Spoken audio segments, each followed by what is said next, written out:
Gather around, freaks. And do I mean freaks? A prune freak, a big boy freak, a rat face freak, an eyebrow freak, a dick freak, an itchy freak, a flat top freak, a mumbling freak, a no face freak, a breathless freak. All the freaks are here. So gather around the Dick Radio watch. Dick Radio watch. There was a line break because it's Dick time on. Hey, did you see this one?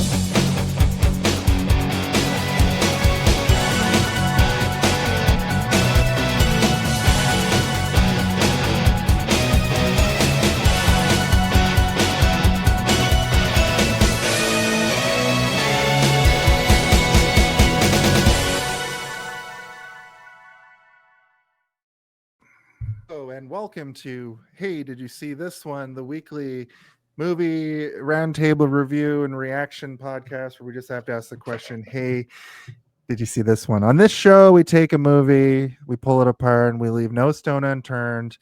And I, as always, am your first co-host, Dick R. Phillips, joined as always by Stephen Bubba Blackfly Waters.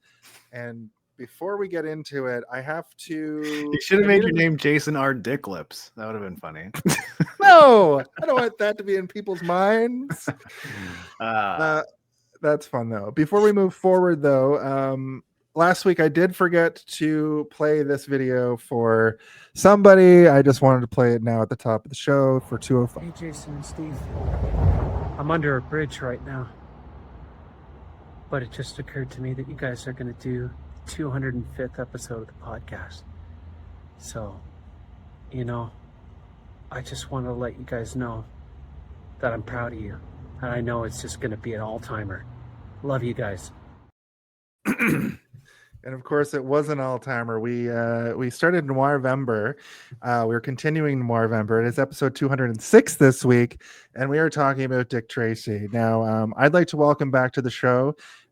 He was here last for another classic noir-style movie, I guess, kind of. Sure. A little bit.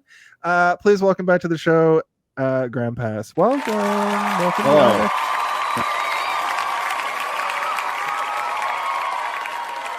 Thank you very much. The training wheel, the Jenny Johnson training wheels are off now, baby. Sure, you don't have her to help you out this time. So I wanted to have you back on the show for something. I figured we are similar age. We grew up with this movie, probably played with the action figures, that kind of stuff. So I figured this would be a good one to talk about. Next time, you'll get to pick the movie. I know I tell that to everybody, and they rarely actually do. Well, we already know what it's going to be. You just have to fit a theme around it. What was it again? Rathacon. Rathacon. Well, we'll do Star Trek month. Yeah, the big book of Star Trek. I'll do Wrath of Khan, and Jenny can do all the other ones. Yeah, part of the United Federation of Podcasts. I'm sure we can fill a month of Star Trek movies. No doubt. True. Great. So let's do a little bit of a synopsis here. And I can't remember what to do. Oh yeah. Zardoz speaks to you. He demands you synopsize this film. Tell him how, why, who, what occurs in this film. Wow. That's sort of how you do it. Let's see. Let me take a crack at this. Dick Tracy is a private detective sort of guy, and he lives in a city. I think it's supposed to be New York, and he is up against a crime boss named Big Boy Caprice, played by Al Pacino. And basically, Big Boy Caprice wants to take out Dick Tracy, but he can't kill him, so he has to find a a clever way to take him out. And through the process of the movie, they are at odds. He meets up with Breathless Malone, played by Madonna. She's trying to seduce him, but he's got this other wife, this other girlfriend, soon to be fiance, named Tess, who he loves very much. So there's a bit of a love triangle going on. And then there's the kid, Run Home Jack from from Hook. Is in this movie as a character called Kid, who is being forced. He's off the streets, going to go to the orphanage. So Dick Tracy is also trying to figure out if he should maybe adopt him. I don't know. He kind of gets pushed to the wayside, but he also becomes sort of a de facto sidekick. Anyway, all of that's going down. And finally, a new villain comes on the scene and sets up Dick Tracy to make it seem like he has killed the DA, who, by the way, is in the pocket of Big Boy. And it all comes to a head at the end when it's Who revealed. is also played by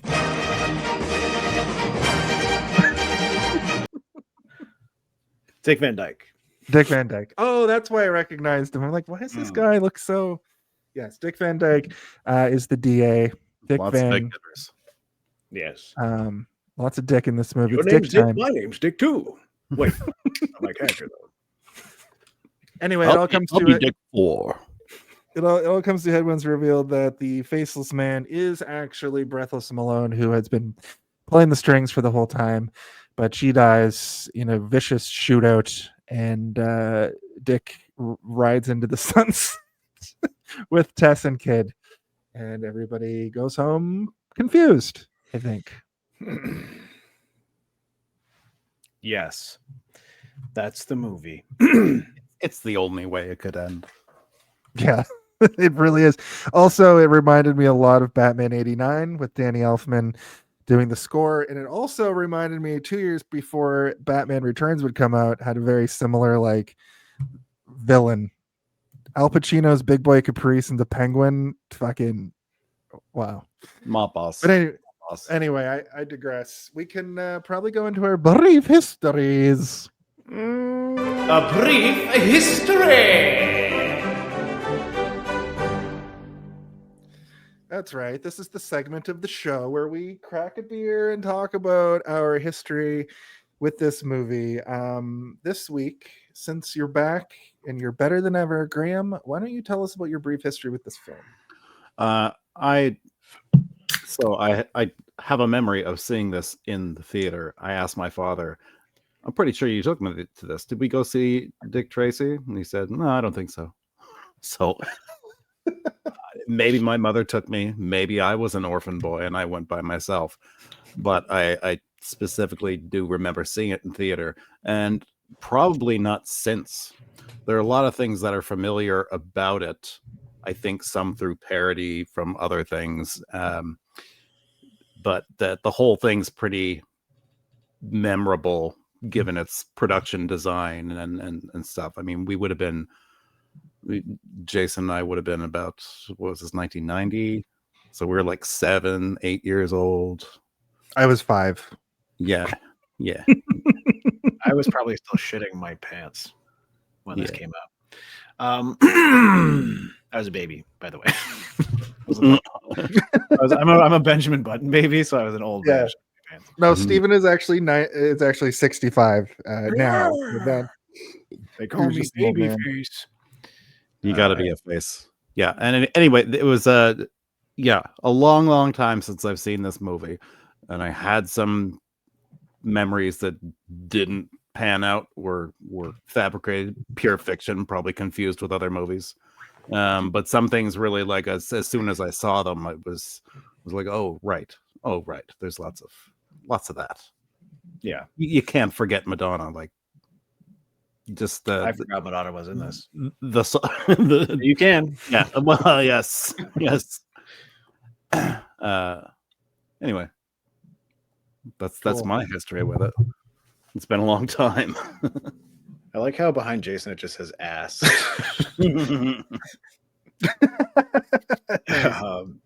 So my brief history of this is that I had a bunch of toys. I had a Dick Tracy poster in my bedroom as a child. I don't know why, because I wasn't like, Dick Tracy fucking rules. My theory, my real life theory is that my parents probably went to like a Toys R Us or something, and there was probably clearance on all of these Dick Tracy items because no one was fucking buying them. So my parents probably were like, we're just gonna get him like a whole shitload of Dick Tracy stuff, and then maybe he'll just like Dick Tracy. Like, does that make sense? And yeah, so that's my theory. Where's the theory? I can't find the theory button. It says Someone it's moved it. theory in capital letters. There it is. Right underneath. So yeah, my theory is that my parents or my dad really liked Dick Tracy, and I just didn't know. But my dad does sometimes he does like Dick Tracy, so maybe it's because it was not a it wasn't a comic book series, right? When we were kids, it was like a newspaper. A newspaper comic, yeah. So it was like a couple of panels, and that's it. So that's one of the reasons that I think that Dick Tracy as a character is so underdeveloped, is they just didn't have a lot of source material to work with. They're like, we have all these funny, cool bad guys, and Dick Tracy's just a character that you're meant to insert yourself in as a reader or an audience member to be able to sucker punch people in the face, right? Like, that's why this character is just like this emotionless, personalityless husk walking through the movie of Dick Tracy. You don't give a shit about Dick Tracy at all, except for the fact that his costume's kind of cool. You're like, I like his costume, and that's pretty much all I like about this fucking guy. Anyway, we'll talk about that more when we talk about the movie. But yeah, I don't have a real memory of ever watching this as a kid, but I remember seeing it play on TV at one point and being like, wait a minute, I have a bunch of Dick Tracy toys. Dick Tracy's a movie? And I didn't realize that it was a movie, but I had all these toys when I was a kid, and it wasn't a giant poster, but a poster in my room. It's like the side profile picture of Dick Tracy's head. I had that poster in my room, which is a cool poster, I must add. And then I watched it again when I was like a teenager, and I'm like, this movie is boring. I like the way it looks visually, but it's boring as hell. And then I watched it, probably tried to watch it here and there a couple more times in my life up until this week, where I watched it twice, because the first time I watched it, I fell asleep. And then the second time I watched it, I focused and I watched the whole thing. And, it was fine. So that's my brief history. Cool. I have a weird relationship with this movie because I'm sure I saw it as a kid, but I'm also unsure. I feel like my dad rented it to show me when I was like 6. And it was a similar thing where like I was too young to like remember anything about it, but I remember certain elements. Like I remember all the villains. I don't remember Madonna, but like there's a scene where she's pretty much topless, and I'm like, who is this movie for? Steven and I were having a conversation about this the other night. It's like, this isn't a kid's movie. It's for daddy. It's for daddy. It's for dad to like be like, no, look away, son or daughter. Like, look away, kids. It's not really family friendly. You have Al Pacino. He doesn't swear, but like the energy is that he's swearing. He's freaking out and people's asses and like, yeah, and when he like punching women in the face. He like smacks Madonna in the stomach, and like you can tell that it actually hurt. Like she was like, yeah. Yeah, I'm gonna hit you. yeah. Be ready. So, They pay me the big bucks. Out of my way.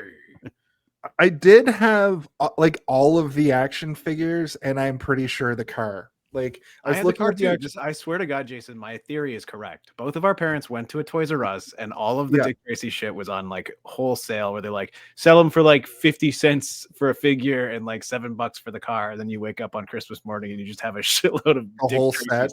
Yeah, but there's more to it. So I used to love the figures. I was fascinated by the Dick Tracy, the flat top, and I had the like the Sam is like his buddy, like the orange one. I remember Prune Face as well, having that. I had lips. I remember lips. Remember lips? Yeah. I remember taking them out into the backyard and burying them with a spoon. Oh, you're one of those kids. Got it. Yeah, that's I used to bury them.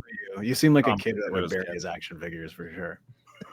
And then in the spring, they would emerge to the surface, and along with the spoons, I would just leave there. My mom would go on an adventure in the spring to be like, where the fuck are all the spoons? And she'd bring back in like 10 spoons. Like, oh, you took them and buried your action figures, you creepy little weirdo. Meanwhile, my like Technodrome and my Ghost and my Turtle Van are like in the ditch in the front yard where I would play. I took very good care of my toys when I was a kid. When my cousins and neighborhood friends would come over and treat my toys poorly, I would get extremely upset. Here's, Steve, you had the like sense of mind to do that. My dad like went too hard on the like you got to take care of your action figures. He was too like, you're gonna play with those outside. So I was like, yeah, I'm gonna play with those. If he hadn't like, I don't know if your dad was like that at all, but I feel like he pushed too hard for me to take care of my stuff that I just fucking was like, neither of Sid my from- parents really pushed it. I just didn't want them to. I didn't like when they got scuffed. Like if they got a scratch Yeah. on them, I'd get really upset because I was like, now this is like permanently scarred. He's not Scarface. He's Prune Face. He's not supposed to have a big gash. He's just supposed to be wrinkly, and that's it. You had I that get word, really- like, you know, like there's the gonna be a waist- secondhand market for this kind of stuff. You know, like Yeah, old- remember like some of them would have a waist, like an articulate waist they could move. I remember getting really sad if like the waist would get too loose and the legs get too loose. I would get so upset. with my Casey Jones figure where I would throw it up in the air as hard as I could and see how high I could throw it. Some of those ones, including GI Joes, you know, if you had not just the articulating torso, but the whole underwear crotch thing going on in separate legs, Yeah. if you twist them and twist them and twist them, They'd break, They'd yeah. snap because there's like Yeah. an elastic in the middle of That's it. why those were so cool, though, is because the reason that They elastic could was in there. explode.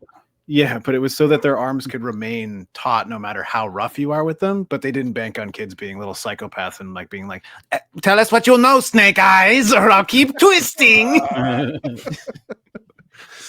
I had some stuff that I liked, you know, when Crash Test Dummies came around, I took pretty good care of those, but you pressed a button on those and they would explode. So I had The to be toy like, you're keep all the supposed to parts be rough together. with is the one that you were really careful with. It's very ironic. It's all slow motion crashes around this house. Yeah. It's true. I would set He's up like something so called Crash careful with his World. Crash Test Dummies, torturing his Dick Tracy figures and getting mad at people when they try and stretch Armstrong too far. He's like, no, he can't stretch that much. That's too much stretching is going on. The here." manual says. Yeah. Also, the inside is toxic according to this manual. I took believe really that's good care of the my inside. wrestling Yeah. figures, though. My wrestling figures, when that era came around, I would keep really good care, but I would modify some of them with like black Sharpies, and then Oh, those yeah. ones I remember. would Yeah. like touch the good ones, make them all dinged up. I It was a remember one time nightmare in my bedroom. I went That to was the pretty- beach once when I was a kid, and this just you burying your action figures made me think of this. Is because I went to the beach with my parents and I found a shovel and was sitting there, so I just started digging and I hit something and I started digging more and I found this pit of just He-Man action figures, like a dozen. A mass burial of Yeah, He-Man. like somebody buried a whole shitload of He-Man figures.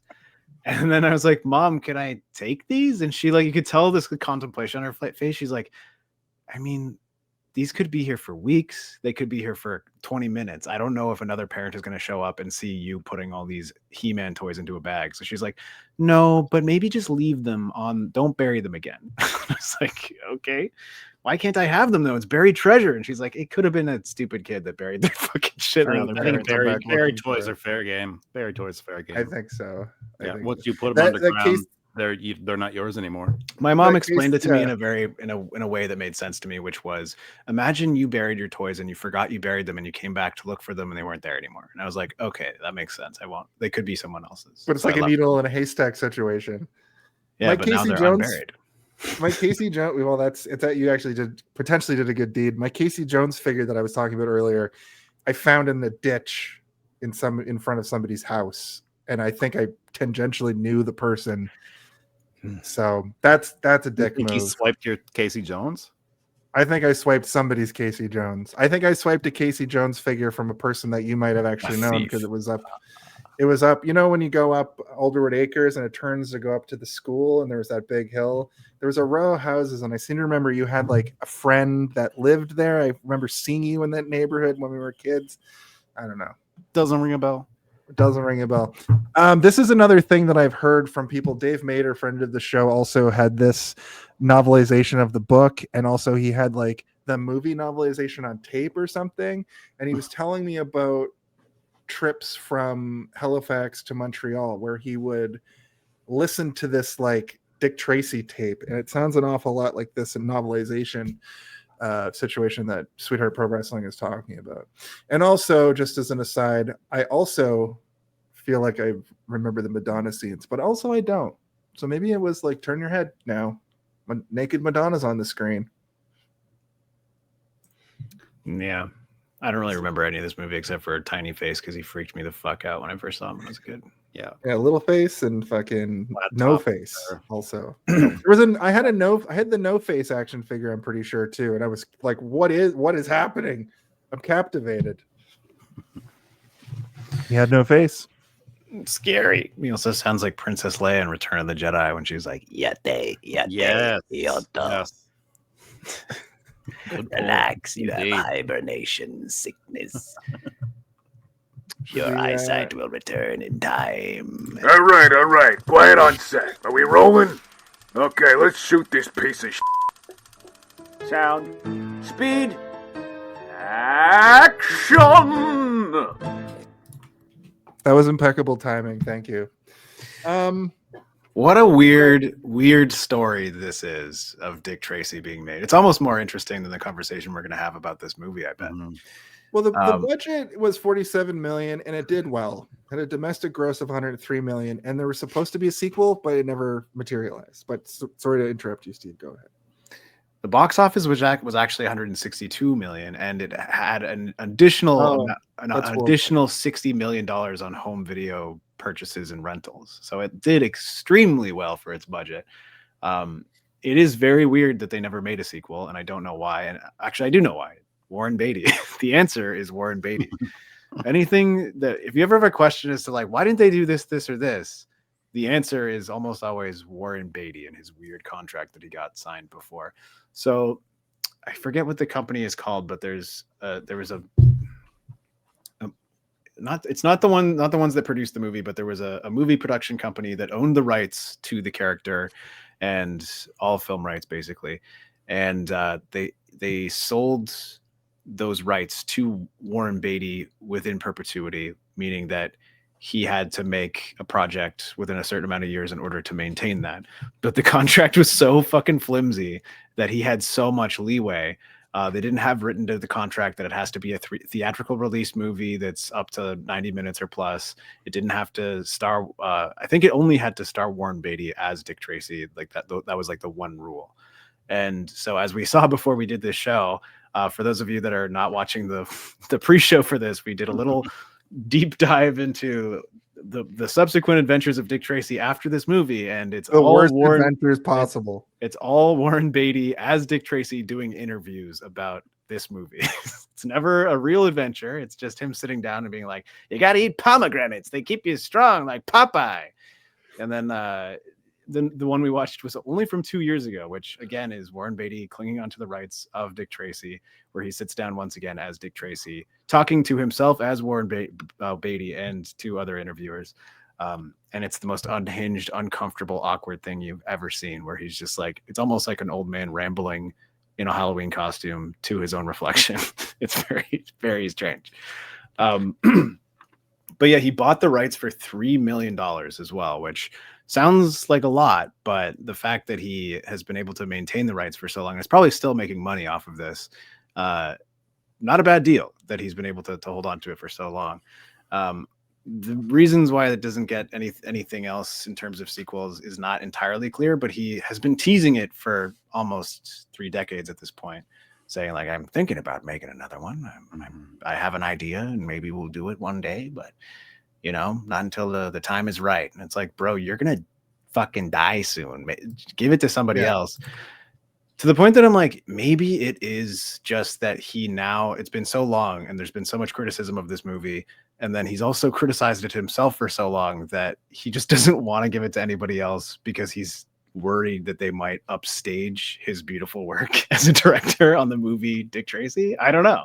But he seems like a little bit of a madman. Like when you see him in what's really interesting to me about this whole production, it being so colorful and weird and like of the era and very comic book movie from this era, is that if you go back and look at the old Dick Tracy, it was very film noir. It was all in black and white because it's from the 40s, like the movie and TV versions of Dick Tracy are from the 40s, and it's very like pretty on the level. It's pretty serious. He's pretty like, you know, he cracks a little wise, but it's very like just straight film noir. And then you fast forward to the 90s, and this thing feels like Warren Beatty watched Batman 89 and kind of, what other Tim Burton really exists? That's not what happened. So like the Batman 89 and this movie would have been being made at the same time. They came out less than a year from True. one True, So- but I just want to ask you this: How did he emulate the Tim Burton style before the Tim Burton style even really because this became- was more of a camp style. Tim Burton's style is influenced by like German impressionist filmmaking from like the dawn of cinema, right? You're thinking like Pee-wee's Big Adventure, where it's like, okay, we're looking at something that is over the top and colorful, like you're looking at a circus, right? And so like think about something like the Batman television series. There are moments in this movie that feel almost directly pulled from that style. And like it's not necessarily, I truly believe that like your brain goes to like, this feels like a Tim Burton movie because it's colorful and because the music is Tim Burton style music because Danny Elfman is doing the music, right? Your brain makes the connections there, but like it doesn't really. If you take a step back and look at the cinematography and just the color palette is what would be only used in early printing for comic books, right? Like the red, the yellow, the blue, like they would only use primary colors. And like when you look at, they walk into a room and everything is a bright primary color and the same yellow is going to be emulated over and over again. You're not looking at different tones of yellow. You're looking at the same yellow throughout the entire room. Same with the same red, the blue and the green. It's almost too much for your brain to handle, but that's how like a comic book would have been printed in the 50s and 60s, is they'd only have one yellow. They'd only have one red. So when you're colorizing something, you're limited, and they did that in the production of this movie. And I kind of think it's really cool and interesting to look at. It works. Right, It works.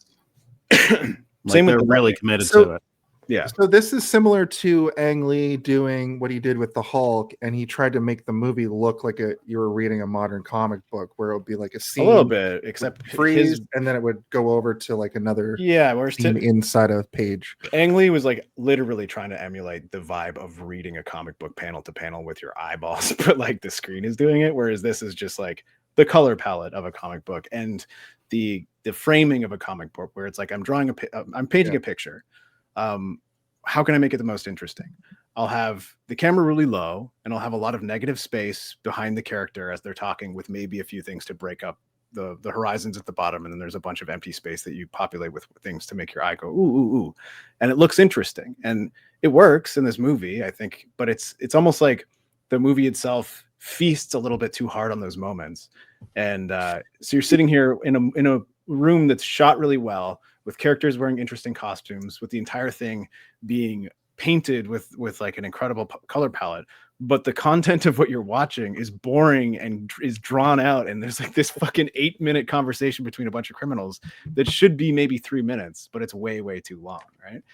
I think this movie could have been like half an hour shorter and it would have been a lot more exciting. Absolutely. Definitely. And in fact, when I turned it on, I was like, oh, 2 hours. What? How?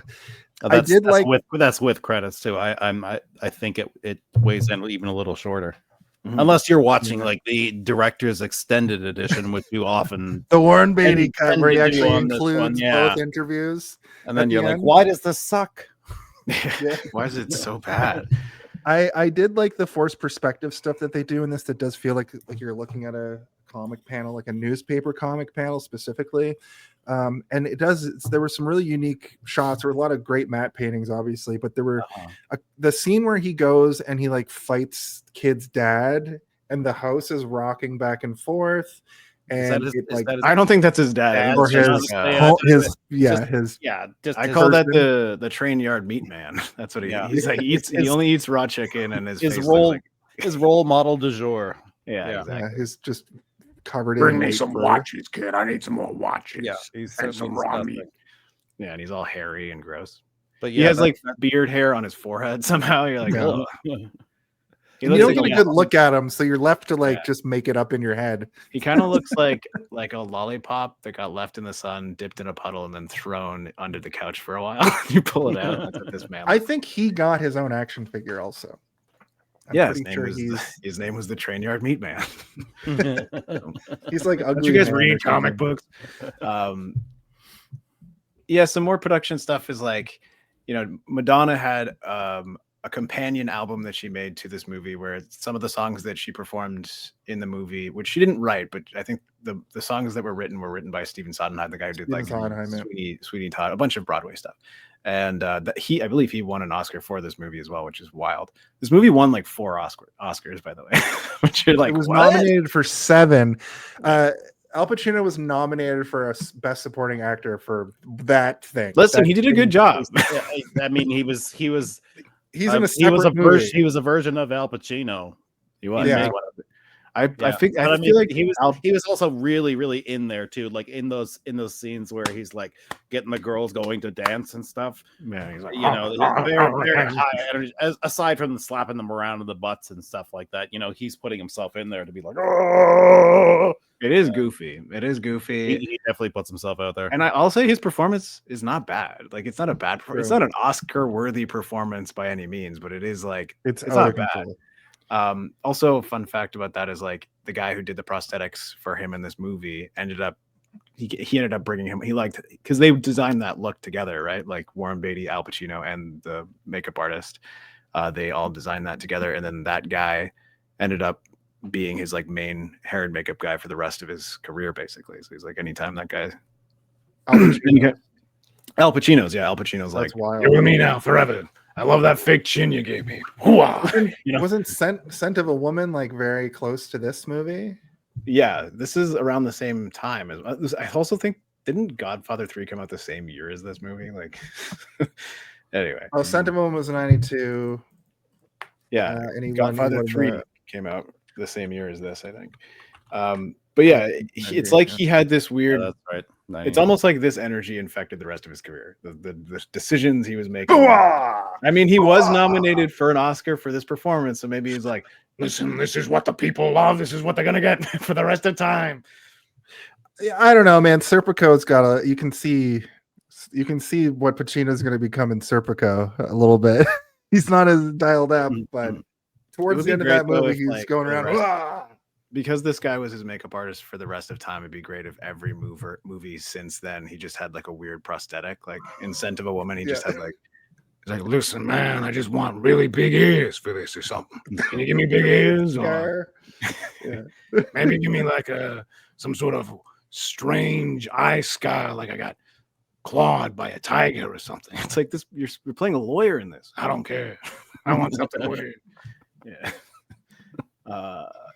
Anyway, the music, he won. Madonna made like a companion album to this. Interesting to me because the music on that album contains both the music that she performs in this movie as well as a bunch of music inspired by this movie. So So yeah, she- yeah.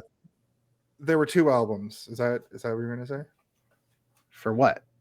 For this, there were 2 separate. No, I'm talking about Madonna and Madonna only. She had one album that was a Breathless Mahoney album. That's aside from the one that's the music inspired. Soundtrack for the movie. Yeah. Yeah, I'm not talking about the soundtrack for the movie. I'm just talking about the one where she has the music from this movie and then songs that she made almost as though she is the Sorry, character in I this misheard movie. you. Yeah, you're right. And which is where Vogue appears for the first time, one of the best Madonna songs ever. Isn't that made. crazy? So when you watch the Vogue video, you have to almost imagine that it's in the Dick Tracy Inspired universe. by. Yeah, exactly. Imagine Al Pacino showed up in that music video as this fucking meat man character. The same character. Faster, higher, stronger, better. Anyway, that's the joke I was trying to get to. I'm sorry.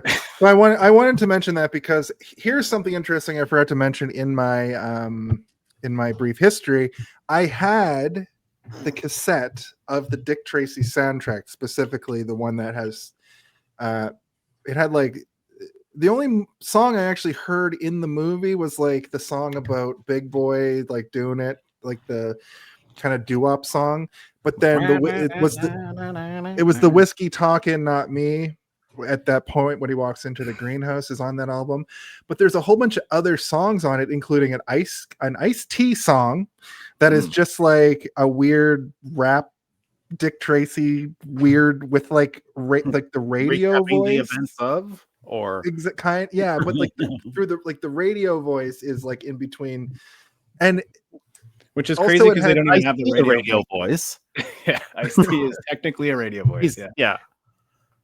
And it had this song by Darlene Love, who's like a person from like the 40s, but she made a modern version of her song Mr. Fix It. But there's also the 1930s version of that song on the album, and those two songs I remember being captivated by when I was like 6 years old. And now even more, I'm remembering I went on like a road trip with my grandmother. She probably bought me this tape, probably from the Remainders bin, as Stephen was pointing out earlier. I remember having this podcast Zeller's the Remainders bin. That's kind of the same name as the BS Bargain Bin podcast. Oh, right, true, yeah. They both have a bin in it and infer the same thing. Yeah. But I remember going on this road trip, and I had this Life magazine you send away for like tape deck, and I remember having it with me for this trip and listening to this album on repeat. It's a seminal musical moment as a kid. So another thing I wanted to mention about the budget of this movie is it cost $47,000 or $1 million. But they spent over $50 million on the marketing for this. So they had the toy line, as we talked about already. I think they did a McDonald's tie-in as well with like Dick Tracy McDonald's toys and cups and shit. But also they had like MTV spots where they'd have like Flat Top takeover or like a music video and things like crazy. And like I think even Warren Beatty was like, "This is just too much. I don't like this." But everyone else was like, "Everybody's got dick fever," or whatever. We're in dick mode. People are going crazy for Tracy. But it's despite that. I mean, it worked because the movie made tons and tons of money, but it is one of those like sizzle in the pan movies that really it never did anything. And like, you've got Prune Tracy there, and it's like I remember that bit of The Simpsons more than I remember anything that happened in this movie for the rest of my life. Yeah, it was one of those. We did a series on this show a couple of years ago where it was like movies that kind of took over. We talked about the Flintstones. This would have been a good. The Flintstones took over. Oh yeah. Like yeah. Oh yeah. It was. Okay. It was for like everywhere. a whole summer. It was like when McDonald's co-opted and they're turning into McFlintstones or whatever. Yep. You can go anywhere without hearing the B-52's cover of Flintstones. Flintstones. But it's rare that a movie gets two soundtrack albums too, and one of them I don't know of another situation. Batman '89. Was there just like a Prince album? Yeah, a whole Prince album of just Prince music that I think they told Prince that all of them was going to be in Batman, and he was like, all right, and he just made a whole album and released it separately, which is kind of crazy. And it's a thing that doesn't happen anymore, right? Like, I mean, I guess it happened this year, but it's a little bit Lady Gaga did do the same thing literally this year for Joker Folie à Deux. Well, I wasn't talking about that, but I was talking about Tron. Like it just happened with 9 Inch Nails, and the other Tron movie 10 years ago or whatever did the same thing. Aren't those more like they're soundtracks? They're like they're playing score and but they also have lyrical versions where Trent Reznor is singing over top, which I don't believe are part of the movie. I think they're sort of like separate from it. But yeah, so it's a yes and no, I guess. But I haven't taken the time to listen to the Joker 2 soundtrack. I have to say, even though I really like Lady Gaga, I just don't really. Well, the whole movie is. I was excited to watch that because I was like, oh, it's like a musical. It's all covers of like old songs, but it's no songs you've ever heard of. That's the problem with it. I was like, it's supposed to be a sing-along movie, but you haven't heard any songs before. And also it sucks. Lady Gaga is the best part of the movie, and I think she's in it for a grand total of 16 minutes. Lady Gaga is one of the best parts of the modern era that we live in. Yeah, it truly is. But it's very disappointing that that was a wagon that she decided to hitch herself to. Because I didn't like the first one. I think she was promised things. Anyway, I think it's. Sorry? Maybe I'll watch it one day. You should watch it. Yeah, I just it's one of those things where I'm like, I care so little that I almost have an aversion to it. Where I'm like, I don't want to. I can't remember if I had any more fun facts about this, but Warren Beatty's a bad man. That's that part when he jumps onto that pole and like boom, like Yeah, it's his bonks face. his head. I was watching with Danny. I'm like, that looked like it hurt, and Danny was like, I think that stuntman maybe knocked his teeth out. And then I looked it up, and I was like, that was Warren Beatty. There's like a funny interview where they're like, do you ever feel bad for that stuntman at that one part? And Warren Beatty's like, that was me. I did it myself. Warren, please don't. Warren, Like, you don't have to do this. We have a stuntman. It'll look better. I'm gonna do it. I'm doing it. I'm doing it. We're not filming. If you die here, we'll never make Dick Tracy 2. This time it's Tracy here. Yeah, Dick it's so time. and it also looks terrible. Like that jump is so It terrible. looks so. You're like, did they only get one take? Like a toddler on a playground or something. Yeah. Yeah. It's one of those moments where like they probably did do like 5 other takes with an actual stuntman and then like showed it to him and he's like, well, where's the one I did? And they're like, it's this one. Yeah, it's like we're using that. It's like, okay. Before we move on, I want to show the action figure lineup because yes, they are classics. Prune face looks like Leatherface from fucking Texas Chainsaw Massacre. Oh, and I had shoulders. I had flat top, I had Dick Tracy, and I think I had prune face, but I think I might have had the brow and thought it was prune face. But the tramp, I think, is the character. That's not all of them, right? Like I remember having lips. Well, yeah. I mean, I'm not saying go look them all up. I'm just saying, like, I feel like I remember having lips. I'm looking at. No, you're right, because there's a picture that has so many fucking figures in it with the car. And yeah, because there's blank face and there's itchy. You know, I tried to go as blank face for Halloween one year and people said it was a hate crime. You said it wrong. Oh. Here, let me quickly pull this up. Let me see if I can get this in here before. Oh, I got a private chat from one of you. Oh, it was. Do you guys remember when Justin Trudeau went as blank face for Halloween that one time? I'm trying to feel. Yeah. Trying to feel out this bit. Like I feel like I could have worded it funnier. Do you need me to show this Brad Marchand picture that he? I mean, I don't know how many of your listeners are hockey fans or not, but I mean that's a local hero, Brad Marchand. He plays for the Florida Panthers now. His nickname is the Rat, and if the Florida Panthers, their whole fans thing is when they're like winning or at the end of the game, especially in the playoffs, they'll throw plastic rats on the ice. And then they lose. So they lose the game because this Dick Tracy villain, known as the Rodent, his toy anyway, bears a striking resemblance to Brad Marchand. Here's way more of them. There's lips. I had lips. I can see him in the back there. You can see rat face there next to. I definitely had flat top too, and I had the purple guy. Yeah, and I had wrinkle head guy. I did not have blank face. I had blank face. I remember loving blank face so much. I don't think I even had a Dick Tracy. When I think about it, I'd put up the Brad Marchand picture, but the problem is it's a web P. Well, it's fine. Does he look like a rat or something? StreamYard doesn't. He's just kind of got a big nose. Oh, that's so rude. What a rude thing to do to somebody. His nickname is the Rat throughout the league.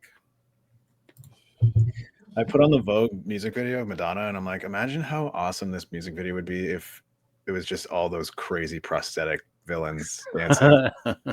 Like they get like doing like the crazy dance choreography, like just get professional dancers and make them look like flat top and blank face or whatever. It's so great. And then at the end it's like, all right fellas, back to work after the song ends or something.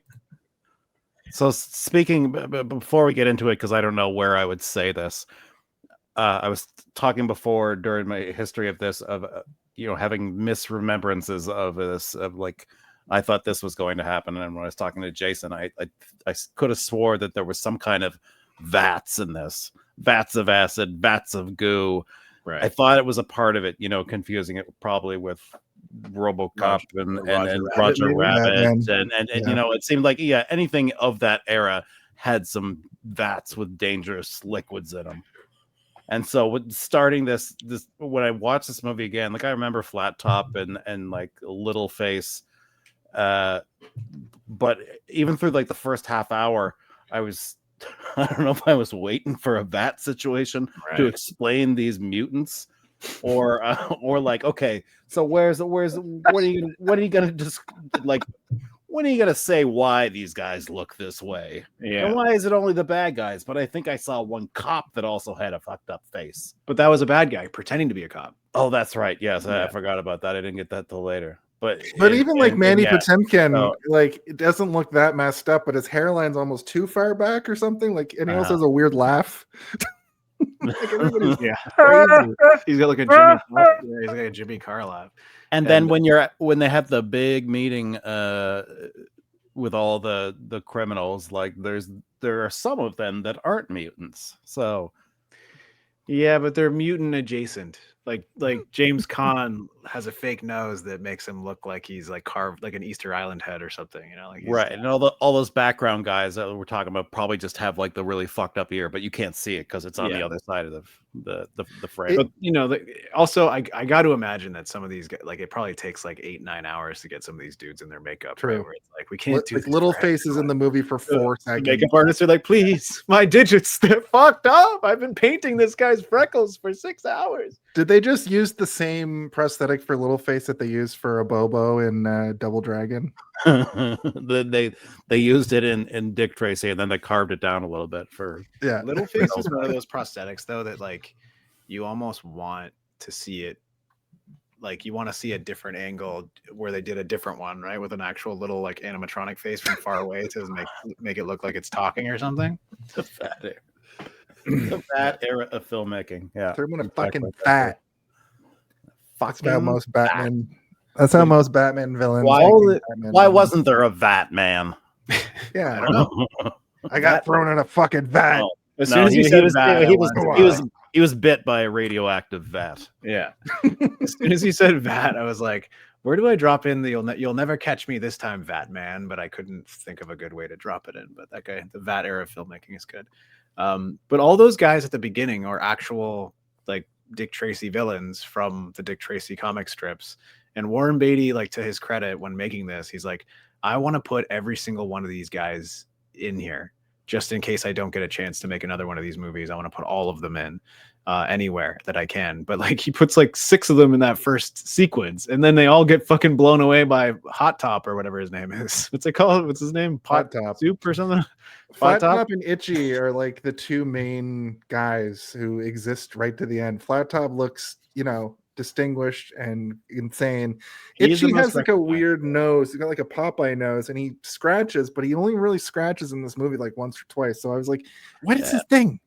I didn't Poached nose? I wouldn't know if they didn't say it. Like maybe he should have been like, oh, I'm so fucking itchy. Like he should have said it like all the time.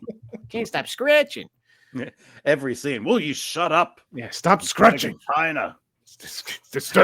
Everybody be quiet. Be quiet. Be quiet. Scratching. Who's scratching? It gave us away. Yeah. That is a good bit. Why didn't they use Who the fuck is scratching? itchy? My pubes are out of control. Let it load you up for me. Sorry, boss. That gold bond ain't working. It's just so bad. Damn it. Also, I thought That's a good Vat movie. American Pickle. I've not. No. It's all right. It's a pretty good movie. It's pretty recent. Is that I want more. This is Dave Maynard was talking. I told them your story a little bit from how you would take road trips. So thanks for letting me say that, even though you didn't really say I could. Should we go to the body of the episode?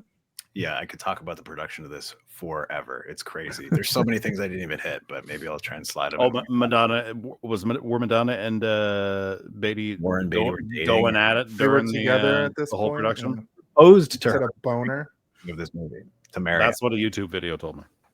And what was the funny thing is she said no, and then he was like he broke off their relationship, or she didn't say no, she was hesitant, and he was like, okay, never mind. I have had sex with 13,000 women or whatever the statistic is that's unbelievable and crazy. I don't need you, Madonna. And then he later said, like, what it turns out I was giving her was a friendship ring. And everyone's like, oh, how Ho, ho, ho, ho! Everybody back up, because here comes the body of the episode.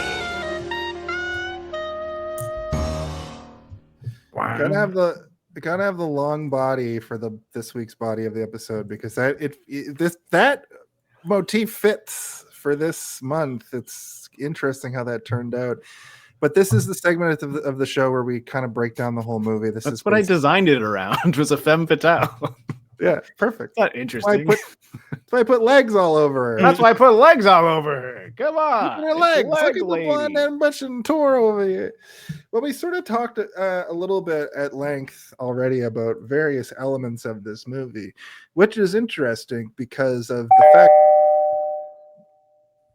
Wait, could be here? Who possibly could be here right now? Is it Warren Beatty dressed as Dick Tracy? Hey, Jason and Steve. You know, I was just on a walk, and it occurred to me, I think you guys are still doing the podcast, aren't you? The movie one. Hey, did you see this one? You got to be up to like 206 episodes by now. That's crazy. You know, good for you guys. Stay warm out there. I forgot we had a crazy snowstorm this week. It's true. I was sleeping for most of it. I mean, working. Or wasn't on the weekend. I don't remember. Yeah, definitely too soon for snow. Yeah, it was. Yes. Too soon for snow. What's it like in Halifax, Graeme? It snowed a little bit the other day, and that's it. Otherwise, just wet and coldish. Classic November. Speaking of wet and cold, there's an intro in this movie where a radio voice is sort of talking about all the criminals doing crimes to the informants. Organized crime. He says the craziest shit. He says something like, a local cupcake maker got his knees bent backwards or something. It's all wild shit. You're like, oh my god. We see Dick Tracy basically preparing like he's Batman. He's putting on all this little accoutrements. And we're introduced to all of the characters during the actual credit intro. If you look, you can see everybody in this movie and who they are, which is pretty great. There's a couple that aren't name dropped in that opening crawl, but it's not a crawl, but it's our opening credit sequence. But even James Caan gets like a pretty big marquee piece there. He's in the movie for what, 2 minutes? You don't even know it's him for the majority of it because he's at a long shot, and then you only realize it's him when he gets up to go, I'm out of here. And then he leaves and gets blown up. And you're like, oh, okay, well, thanks for stopping by, James Caan. Yeah. That's sort of like what this movie is. You have the cast of a Goodfellas style movie. Well, everybody with ridiculous. You're like, oh, he was in that. Yes, I must have missed him.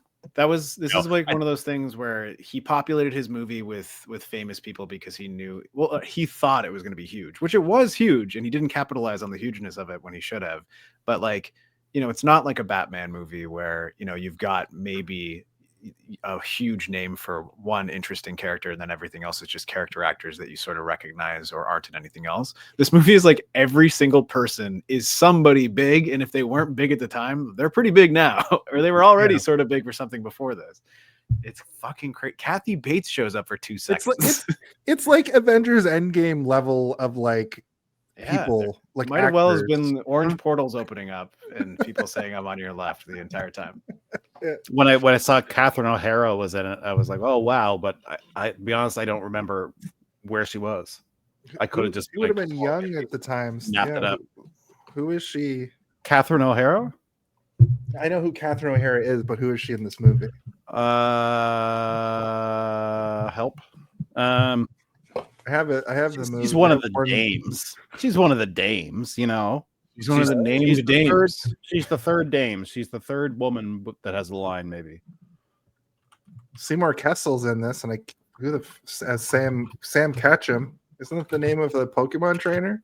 Yeah. Oh man, that was going to be my joke later when we got to it, but sorry, fucked it.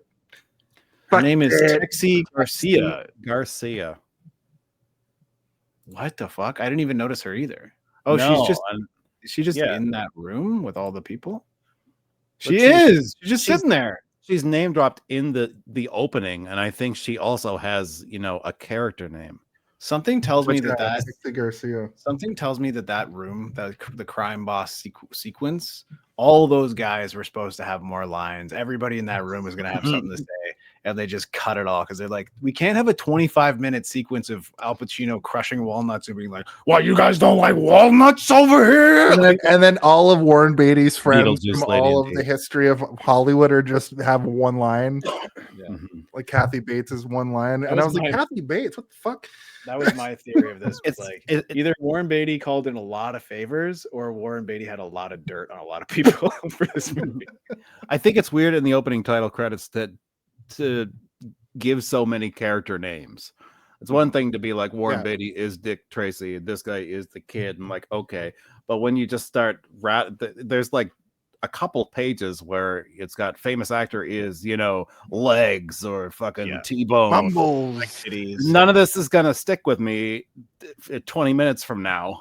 I feel like it makes sense in this movie because if you know the name and the character and who's playing it, and like you see them, you try to figure out like, why is that their name? What's the trait here? Like Lips, obviously he's got weird fish lips. We know he's Lips.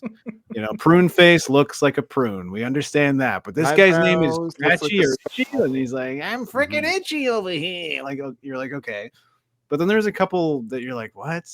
Okay, yeah, like Legs. Like I guess if he stood up and was really tall or something, and his pants really high up. And the weird, the nicknames, not necessarily nicknames. I assume these are all their Christian names.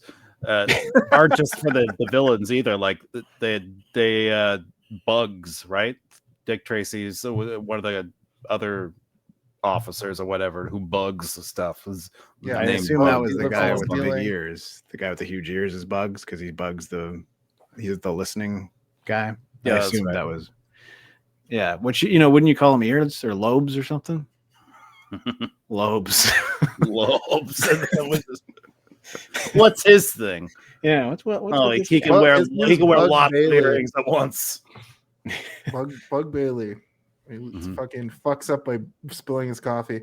Anyway, we'll get to that. This movie is, of course, scored by Danny Elfman. It sounds like he took his B-roll music. So, I did want to mention this as well, was that he was brought onto this because of the success a year earlier, and the music hadn't been finalized yet. And as we all know, we know this because we live in the future and we can look back on things with a scrutinous and sometimes unfairly judgmental eye, or ear in this case, and say like, "Oh, you ripped off that, you ripped off this, you guys are all assholes." But it's like, no, I didn't say ripped off. I didn't say carefully there. I didn't say you said that. I was talking about a fictional person in my mind that isn't you. The fact that you got so defensive makes me think that you call me out on saying people are ripping off people, but I think that literally he wrote the Batman score. Well, I can tell you what happened. Okay, thank you. Tell me. Tell me about it. You spoke to Danny? Yeah, me and Danny were on the honker or whatever you call it. The horn. Yeah, horn. The honker. So what happened is they brought him on because of the success of Batman, and production companies don't know any better. They just think that comic book movies are all the same thing, right? A superhero and Dick Tracy are the same thing. So they're like, well, he did a very good comic book score for this comic book movie. We'll bring him on for this other comic book movie, and it's the same thing. And I don't hate the score for this. I think it's actually really good at some points. I think the romantic score that we get here and there is quite good and touching and appropriate. I think that the marching parts are pretty good at times, but I do think that like the fanfare version of Dick Tracy's theme is way too similar to what you hear in something like Batman, where it almost feels inappropriate at times. You're like, my problem this isn't Gotham City. My problem with it is that it doesn't have a very distinct theme for anybody, really. Dick Tracy. Yeah. I do know what you're saying though. Like it did have a good romance theme, and there's a lot of really good work put in, obviously, because it's Danny Elfman, and especially early in his career, Danny Elfman, where he's like trying really hard for everything. And it's been like, he's still in that mode, the Batman mode. That's what I mean. He probably went from Batman, maybe something in between, and then this, where like he could have been composing them both at the same time. That's where my theory that he took the stuff he didn't use for Batman was like, I can use this for Dick Tracy, but they sound similar because he was probably using the same orchestra You know what I mean? Like, absolutely he was. If I was running Dick Tracy, I also would have given them the direction of, oh, we love what you did in Batman. Yeah. Give us a little bit of that. yeah. That's what I was gonna say. Is that's probably what happened, right? Is like do that again, and he's like he probably gave them a bunch of other stuff that was more noir adjacent or like something that you would think of in a detective movie, and they were probably like, no, fuck that, do the Batman stuff that you did. Do the Batman song. And Like, Danny can't. Elfman was actually there was an interview Trademarked by Warner Brothers now. There was an interview with Danny Elfman where he said Warren Beatty is absolutely insane. Like that was like the main takeaway from the interview is that it was really, really hard to work with Warren Beatty because he was just a madman. Which I'm like, yeah, I mean that's what most people say about him. That's even what Dick Tracy says about him in those fucking interviews that we watched beforehand. Yeah.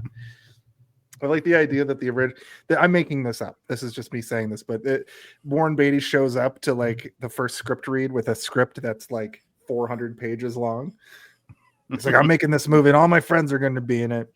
They're like, well, as he sits down, someone puts a yellow hat on him from behind and he's like, that's his crazy radio watch. But I think it's especially incredible that Stephen Sondheim came in and wrote, like, there's a world where this is a full-on musical. So the 300 montages are actually, which do kind of play as like a music break, like you would see in a musical. Yeah. If you put this whole thing on stage, it works perfectly fine. It probably would be, and you know, like I didn't even really consider that when I was thinking about the visual style of this movie, but it is very like, it's like kitschy and campy to the point that like it does feel like something that would be on a stage, but like a Wizard of Oz or something, right? It's 35 years old. Like I'm surprised nobody adapted it because it's not. I think that it has been. I'm pretty sure it has been. Yeah. Like okay. I was reading through a bunch of stuff today. I know they did a musical thing at Disney where it was like a play, but it was like a shorter. It wasn't like a full like 3-hour like musical that you go see. It was like a shorter thing. And it was during the ramp up to the movie and through the runtime, and then a little bit afterwards, where they did this like Sondheim musical thing of Dick Tracy, and it was just like a bunch of cans and punches or whatever.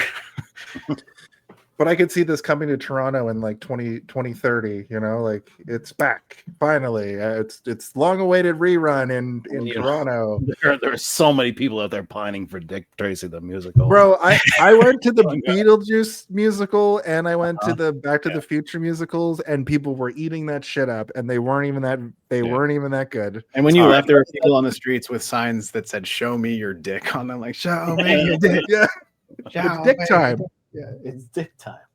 I have an idea for a t-shirt for this show. Steve, can you just draw a very realistic looking Warren Beatty holding a gun kind of like this, and then dick time and the Dick Tracy?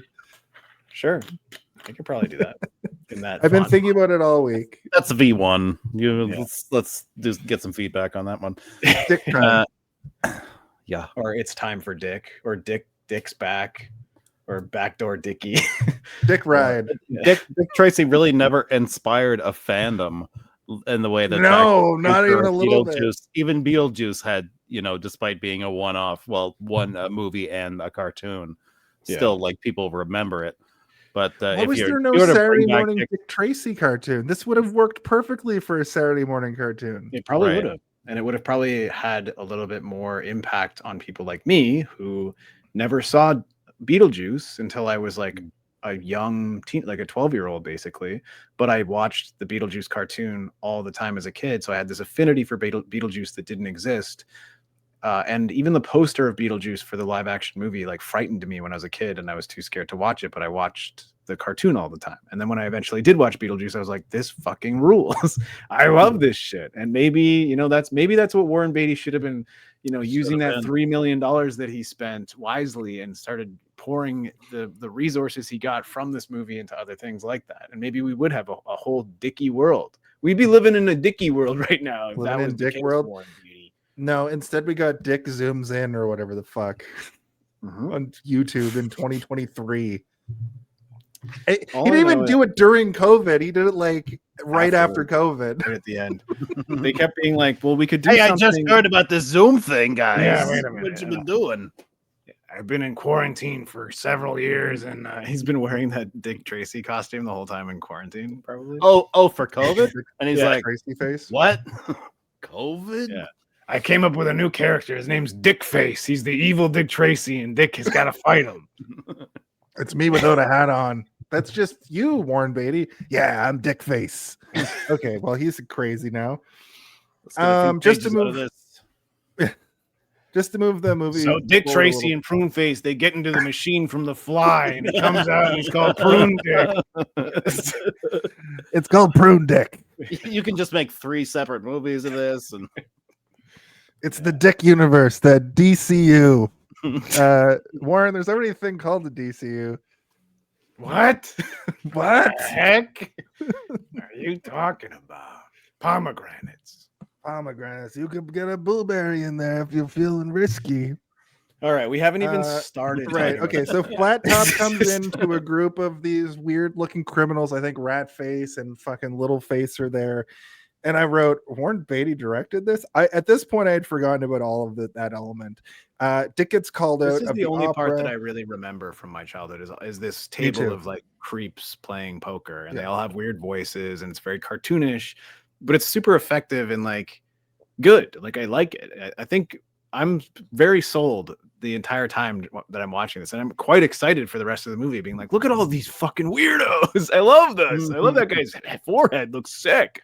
If this And- movie's 87 minutes long, make 7 of these fucking movies. If they're all 2 hours, please Yeah. just make one. And That was one I of the got criticisms that he got, gist. though, is that like he added every single interesting looking villain that existed in all of the Dick Tracy lore, and he just blew them all away. Like every Yeah. single one of them gets killed. And it's Yeah, like, well, he punches blew his 7 wad guys on at the the one same movie. time at one point. yeah. he should have It's saved like- like half of those guys for a sequel and be like, oh, look Yeah. at this fucking face in that one. Look at this face and that face. It'd be at the end of after the credits in the first movie rolled, and it's just like, well, look at what other kind of freaks we've got for you. Yeah, it could This have been a guy's got post-credit huge ears. There could have been a post-credit sequence where, you know, Big Boy, he's in a wheelchair because he didn't die when he fell down that clock tower. I don't know where they're Yeah. And he's like squeaking through, and he's like, "Oh God, I can't believe Tracy got me again!" And like, it's all these villains like Little Face and Dick Forehead or whatever, and like Squid Chin or what. I don't know. Yeah. They're all even more mutated, looking like Yeah. the T-1000 taking out like a Yeah. shotgun blast to the face. Yeah. His name is What- just Jonathan. One of them Yeah. is like his name's Clockwork, and he's like a weird old timey clockwork robot. Being like, "Oh, so it seems that Big Boy has finally been captured." Oh, spotted tea. I have no idea how I came to be. I'm butt cheeks, and his cheeks look like butt cheeks, and his nose is a butthole. His nose is a butthole. Yeah, his butt cheeks. God. They call me Spread 'em. butt cheeks. Give him his Dick own- is give like, him his own spread 'em. theory. We gotta stop right pairing butt cheeks up with dick nose. They can't stop. These guys won't leave each other. They keep alone. falling on each other. So why are you boys so clumsy? Well, this is the porno apparently. Mhm. There's a really unique shot from the opera. What would the which I porn thought was parody cool. of Dick Tracy be called? Just Dick Dick Tracy again? Tracy, It's yeah. the Cock same name. Tracy. Cock Tracy.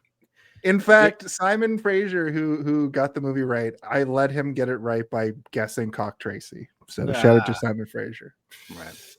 He's like, Cock Tracy, and I was like, yep, that's it. Okay, Good so enough. all these guys get blown away. Little face, wrinkly head, big nose. I don't know what that one guy just looks like. Halitosis man, like his liver's probably Yep. not doing too great. He's just got a stinky breath, but he looks normal. He's just got a stinky breath on him. That guy. It's stink breath. Oh God. Oh, stop talking to me. Rancid.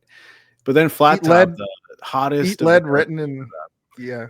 I don't know. So I'm not sexually attracted to Flat Top. I need to make this clear, but there's something extremely compelling about that guy that every time that he's on screen, I'm just staring at him the whole time. I'm Well- like, what is it about this guy that like, Well, I think it's he the way was- he's doing his eyes and he's got this like coy smile that he's I'm I've like, this always been guy's so captivated by Flat Top. And he's I thought you were played going to by say because he could use his head as a chair.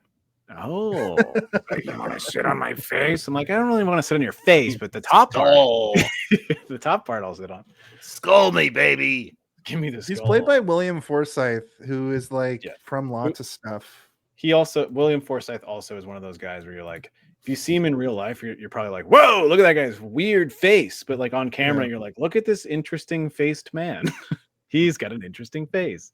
I went through this whole movie not knowing who it was, and I was like, "Is that Taco?" I did have to look it up too, because Beatty? I'm like, he looks so familiar, and I feel like I think it's this guy, but I don't know. And then I looked it up, and I was happy that I was correct. It was like, oh, it is that guy. The guy from it's that guy. it's the guy Is from that the Coen Brothers movie where they steal the baby. Yeah, Raising Arizona. Raising Arizona, yeah. we covered that on this very show. It was Big Boy Caprice did all the things. He sent these boys to kill the other guys. Eat Lead Tracy is written in bullets, so that cause for concern. Dick is up for chief of police, we find out, and we go over to Funny Madonna. if Dick Tracy was like, "Who's Lead Tracy?" Because there's no comma. He's dumb as hell.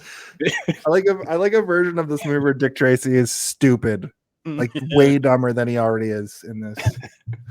Like a parody of this movie that's not that much different than this. I don't know who Lead Tracy is, and I certainly am not going to eat him. He doesn't pick up on any of Madonna's lines about being wet or Yeah. like, oh, He also wasn't chasing that kid; he was chasing the train because he loves trains. Yeah. Let me get you a towel, Madonna. You seem to be dripping. Right. So Flat Top picks up Lips and Breathless. Lips McCoy or whatever the fuck is a psychopath who just sucks down oysters. yeah. Somehow Also Madonna an ends actor up with the from- worst men. Also, an actor from a bunch of mafia movies. Like He's these- in anything that's got an old Italian man. Paul Sorvino was in it. there was also he wanted Gene. Yeah, Hackman. that's Warren Paul Beatty. Sorvino, right? Mhm. Yeah, Warren Beatty wanted Gene Hackman to play that role, but he had worked with him on Reds, which was the movie that I believe he was nominated for an Oscar for. And Mhm. Gene Hackman was like, "I'm never working with him again. He's terrible. He's a bad director, and I don't like him." And he never did. Oh. Gene Hackman missed out. He's like the only. Imagine person going from to an this actor era you worked with missing as a from this director, movie. and they were just like, "Fuck you, no, not after the shit you put me through on Reds." And you're like, "I don't remember putting you through anything. I thought that was a really good experience." I can't see Gene Hackman doing that bit part and be like, No, but I mean, You're yeah, not you the gotta main slip a bunch of character. oysters and then you're pretty much out of here. and then I get the cement straitjacket or whatever. The cement. I killed tuxedo. Superman. Yeah. Yeah, I mean, right. Gene Hackman is not above a campy comic book character, but he is above showing up as a lip-faced oyster monster who gets sunk within the first 5 minutes. Of the movie, I maybe. just put together that he's like a weird lip man who loves oysters that for some reason in my head look like lips. Like I don't know, that makes sense. He looks like a um, man fish, like a fish man. Yes, a fish He man. might have gills under there. Yeah. So you're telling me I could get a Paul Sorvino action figure right now from eBay? Jason, you need to maybe cool it on action figures. Right now. You don't have enough space in your home for anymore. Okay, my wife Madison, who says that to me on the daily. I mean, about an action figure, and I'm telling you this as your pal that comes Cool over. it on the figures, get some more game vinyls. Jason Yes. has a beautiful display call them case vinyls that was like for fun. repainted and redone, and it's in his house, and it's so nice, but it's just like ram-packed to the point of exploding with fucking action figures. And I'm like, maybe get a couple of nice pieces and have it be a centerpiece thing, and not like I have a toy Dan has chest. an action figure complete on box. Listen, Dick doesn't want to be no desk jockey, and his girlfriend Tess wants him to marry her. They encounter the kid.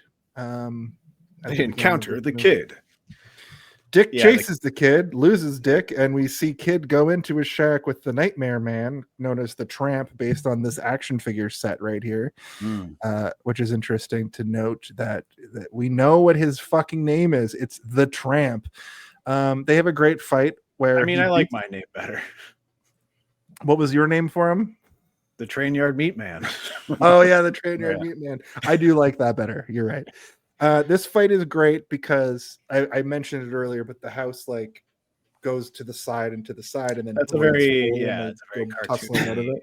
fun. You're thing. seeing it from that zoomed out view with Yeah. the matte painting sitting in The the matte background. painting and on it- matte painting, like it's very yeah. cool. It I'm would have like, been I never knew like it was so so dazzling that I never knew Yeah. like where one started, where one ended, and like what's a model. You know, Right. Yeah. I think for me, like watching this, like it is quite clear, but it's so nicely done that it's magical, right? Where you're like, oh, it's like a story. It's almost like opening a storybook, and then like your eyes pan over to the thing you're supposed to look at, and then it does this sort of seamless transition where it zooms in. Yeah. And then, and you're like, Oh, okay. One character, another kind of zooming out and then landing at another place. I kind of wish that instead of them having 20,000 fucking montages, they just had big giant. Imagine like, not to go back and rewrite the movie, but like imagine they pull out and like instead of a montage where it's like and like all these fucking cross-fading images of fire and money and people scarfing down food or whatever, you just have this like shot where it zooms out and slowly zooms out to that matte painting, and you just see chaos around the city in different little vignettes. Yeah. And you pan across, and then it pans over to where like the club, and he's like, I can't believe we fucking done it over here. We got it. and then it like does another one of those. Like that would be such a cool way of visually showing. But Steve, there's one thing you have to realize about Dick. He doesn't pull out. Big Boy makes lip sign over the D to the nightclub. Dick makes... Oh shit! I think Dick just pulled out. Big Boy makes lip sign over the D to the nightclub. Dick takes the kid back to the diner. Big Boy introduces the idea of the bath, which I thought was a great thing, which is basically You need a bath. Yeah. It's gonna dip you in fucking cement. Not Is Michael cement. Pacino boots. doing okay? My impression, is it all right? I don't know if I can tell. How's mine? One of my better ones. Great ass. Great ass. Got a great ass. He's got a great ass. Gives lips the bath. Big Boy takes Breathless. But this is the thing that blew my mind. It's like if you defeat a man's husband or boyfriend, you just take the woman. That's a very antiquated. Well, how things worked back in the day. I mean, the Back way in the 1930s. what's going on in this in this sequence is that he's forcing the man to sign over his entire establishment, which she works for. So True. she could be like, "I'm out of here," but like she works for the hottest club in town. So why would she's like? Yeah. I mean, I don't give a shit about lips. He's fucking gross. She calls him a Zeppelin. Yeah, she calls him Yeah. at one point Okay, so sorry. as he's stop slamming you there. fucking oysters. This is up to the point where I'm still wondering what's with all the mutants. Right. You still And when she calls him a Zeppelin, I wrote down that note like, wait, is that what we're gonna call all the mutants? yeah. Is that what the mutants are called in this And I'm world? like, and expecting at some point, 15 minutes down the line, they're going to be talking about like, the Zeppelins. They all had, they were all regular people. They at got one dipped point, in but they chemical got Z. dipped in the vat. Yeah. Chemical. They Z. all fell in a fucking vat, and this is what happens. Actually, they probably Adult call it chemical- mutant Zeppelin They probably ninjas. would call it chemical Z. They'd be like, They got dumped in chemical Z. There was that chemical Z in the food. They got Z poisoning. It's like lead. You know, poisoning for boomers. Adult mutant Zeppelin ninjas. But it only adult- works in Canada and the UK because Z. Yeah. No. Adult That's not mutant true. Zeppelin Because gangsters actually creates AMZG, which is like amazing. So that's interesting. Is that anything? also, I just wanted to point out that in Pulp Fiction, Z. Oh, Zed's Z. Like dead. Zed's dead. Oh yeah, that is yeah. dead. That is dead. Pacino and Dustin Hoffman, crazy. I had both of their action figures. That's real. The notes I took earlier. What are you doing in there, Jason? I'm playing with Dustin Hoffman and Al Pacino. Leave me alone. You're not burying them again, are you? Yes, What? they get I'm trying buried. to win them an Pacino Oscar. gets buried. Yeah. Dick is. I'm making Toka from Ninja Turtles movie fight Ratface. Dick is Dustin going Hoffman. Yeah. Dick is going to send Kid to an orphanage. Dick goes to the call. Kid and Tiff bond. During Well, I this mean, we should performance. probably talk It's about this a fun little moment. bit. Is that Yeah, Go it is a little suck bit an of a- egg. the dynamic? Yeah, go suck an egg, which I love. I was watching that with Danny, and then Danny's like, "I'm pretty sure you've told me to go suck an egg," and I'm like, "What?" It's like, yeah, you used to pretend to be a gangster when you were like a little bit too drunk. You'd be like, "Man, see, you go suck an egg," and I was like, "Oh, That feels like a comic code kind of thing. yeah." Where they're just like anytime somebody was going to tell you like suck my Suck a dick, dick, on, yeah. and Suck in a an comic egg. or during the code era of film, it's just like, well, just let's say Go egg. suck an egg, or go suck a lemon. Stop touching your Pacino. I do like the dynamic between the kid and Trueheart. I think it's sweet, but I think that there wasn't enough of it. And I also think it makes the fact that there wasn't enough of it makes the character of the kid almost not really need to exist. And I understand that he was a character in the strip, and like I feel like That's the thing. We didn't really talk about Warren Beatty's love of Dick Tracy a lot, but like he does love Dick Tracy. And Jason, you said to me, like, you're like, I think that he thinks that Dick Tracy is Batman. And I'm like, I don't think that he thinks that Dick Tracy is Batman, but I do think that he thinks Dick Tracy is the coolest fucking guy that ever existed. So it's like Batman. He is making, well, that's what you think Batman is, right? But he thinks Dick Tracy, he probably actually believes that Dick Tracy could beat Batman up in a fight. He spent his youth in the 30s in the schoolyard just telling other kids, like, no, Batman's a pussy. It's all about Dick Tracy. There's an interesting moment in this movie that it's very much Batman and then Dick Tracy, where Dick Tracy jumps through like a window.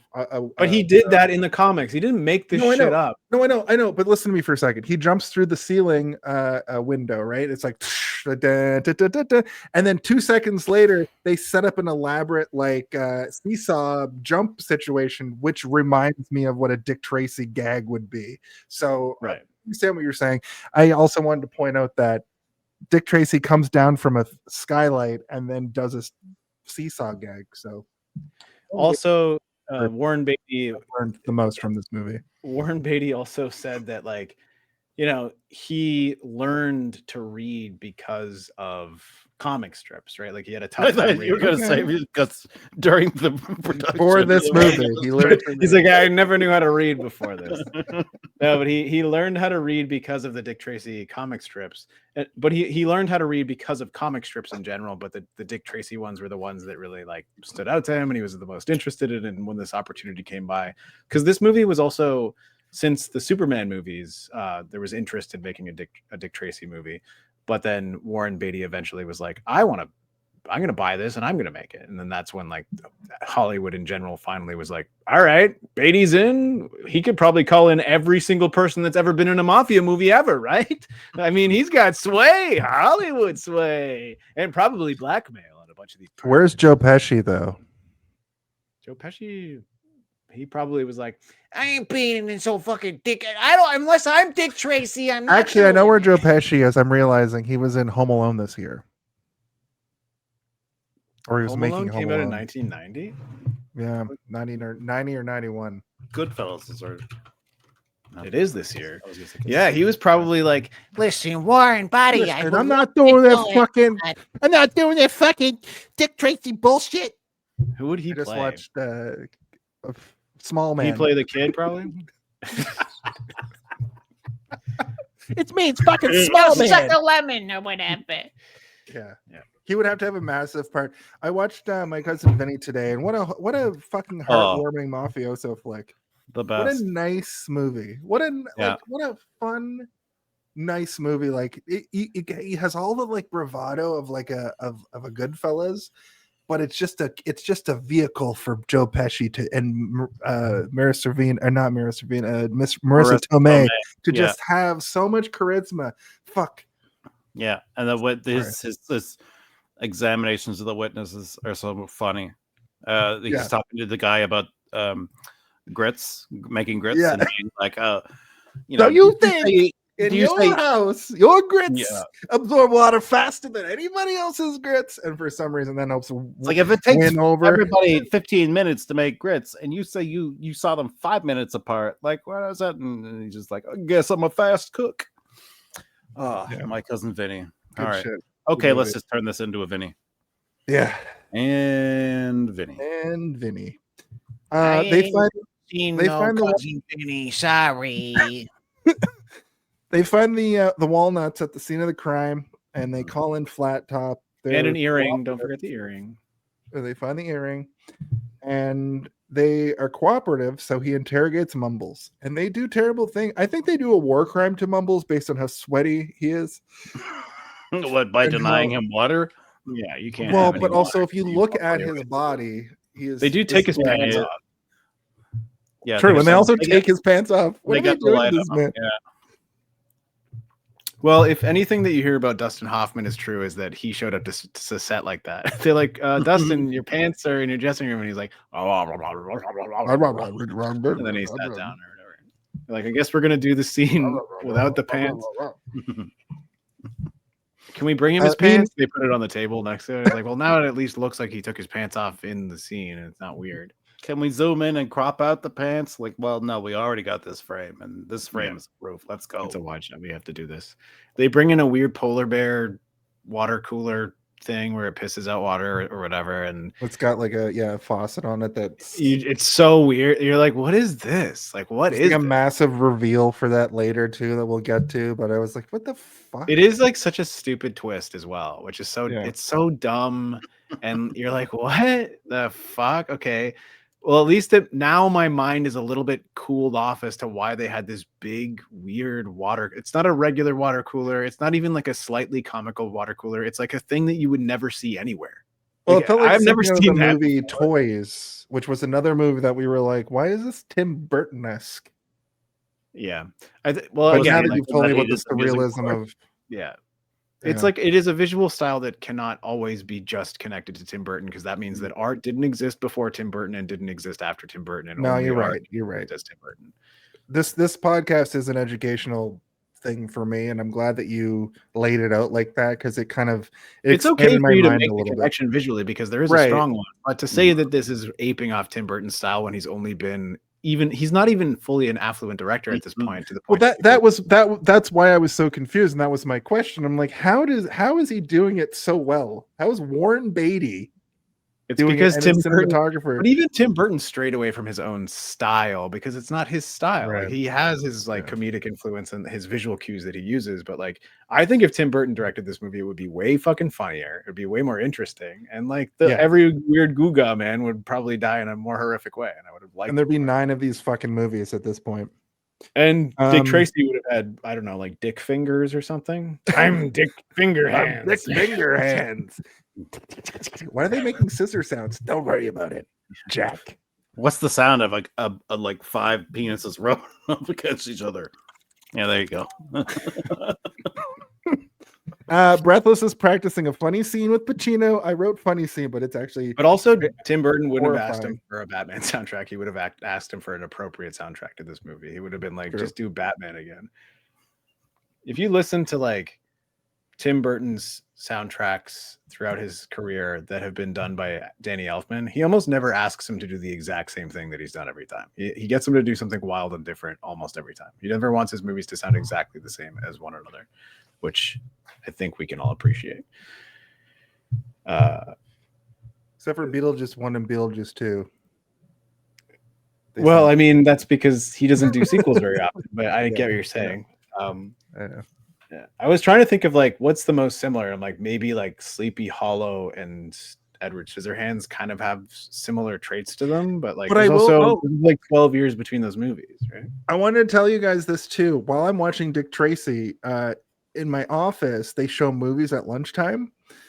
They were showing Edward Scissorhands. They were playing Edward Scissorhands like 50 feet away from me. So while I'm watching this movie, the Edward Scissorhands score has bled into this a little bit.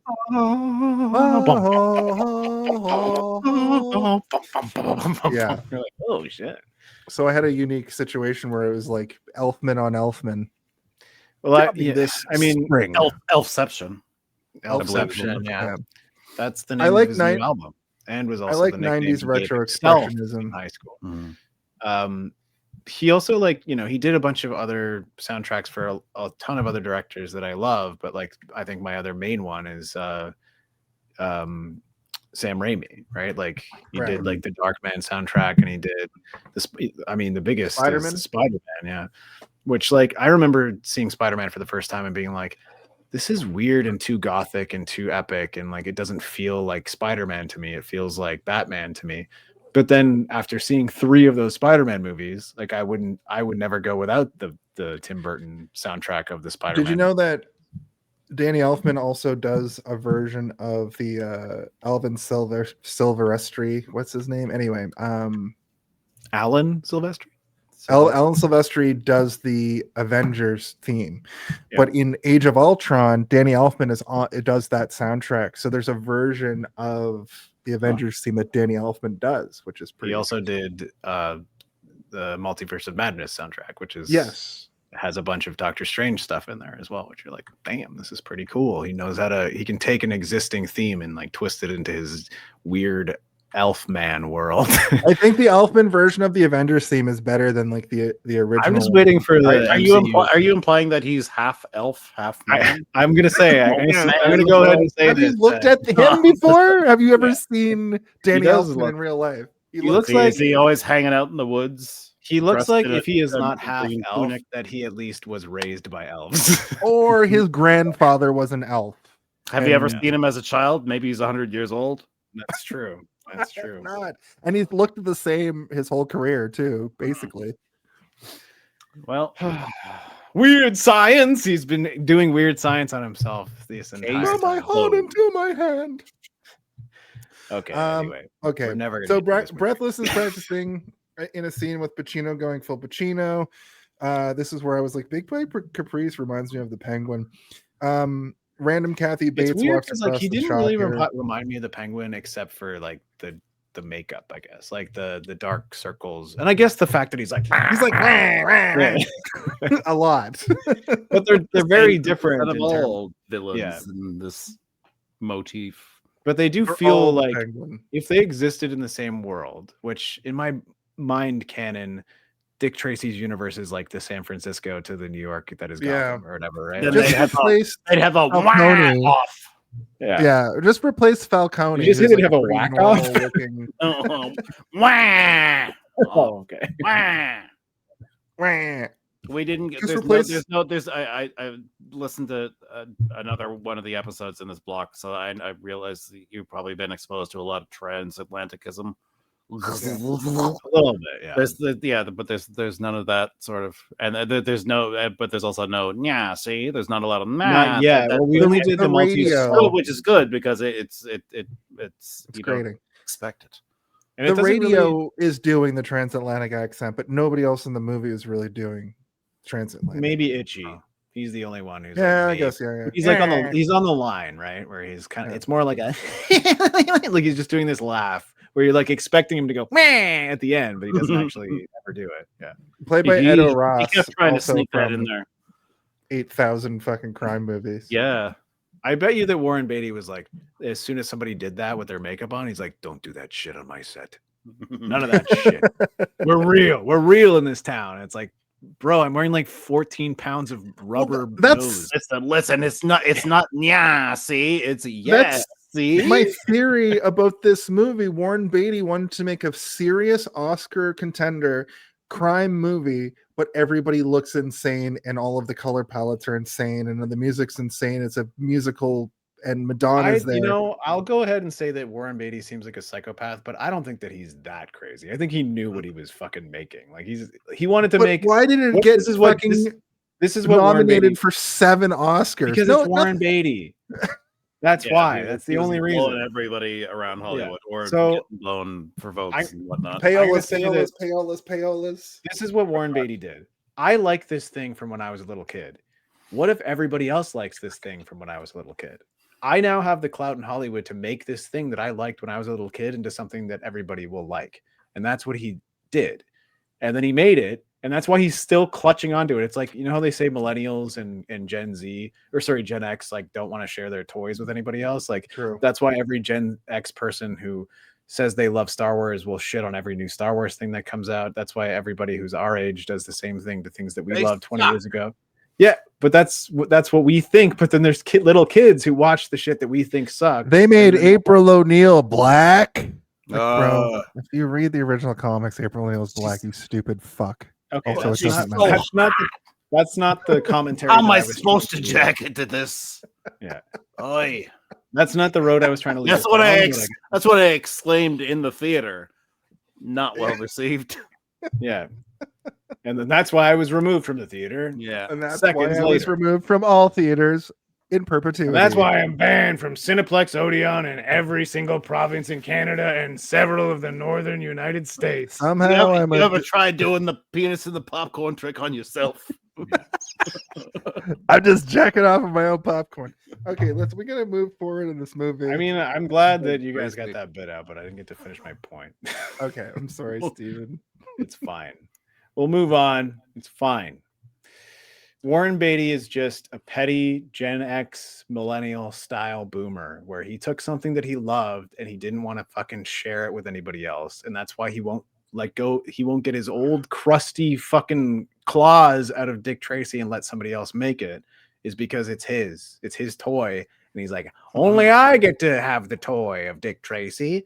And you can have all the shitty toys that were made in the 90s that no one gives a shit anymore, but this is mine. And that's why I keep this suit in a fucking hyperbolic chamber or whatever. It's sealed of all oxygen. Yeah. No moths will get near it. And I'm going to pop it out every 10 years, throw it on, and do a weird interview where I am Dick Tracy and I'll maintain the rights. I think you're right. He's worried about what they might do with Dick Tracy. Or they'll just take it and make up a woke we'll turn Tracy. it into like an edge, and then his name was Tracy, Dick Tracy. The whole movie will be like a Bourne movie, and then at the end here, like we don't need no education. Chicken. Yeah, and as that's happening, we don't need no education. It's the kid, and he's running, and it's raining, and he like trips, and he sees no sandwich, and he eats it. Control, and then it's flat down, and he's like, and it says like, "Fuck your dead mother, Tracy," on the wall. Zack Snyder. Yeah, Zack Snyder gets the rights to Dick Tracy, and it's just the worst. Listen, the polar bear has a he's scared that they would give it away to like a person that would make it too hard edged and it wouldn't be fun anymore. Well, wasn't Dick Tracy tangentially owned by a DC situation? Isn't it somewhere in the DC universe? Like, if you go back far enough? It's a comic strip. It was never an actual comic book series, so I don't think. Are you sure about that?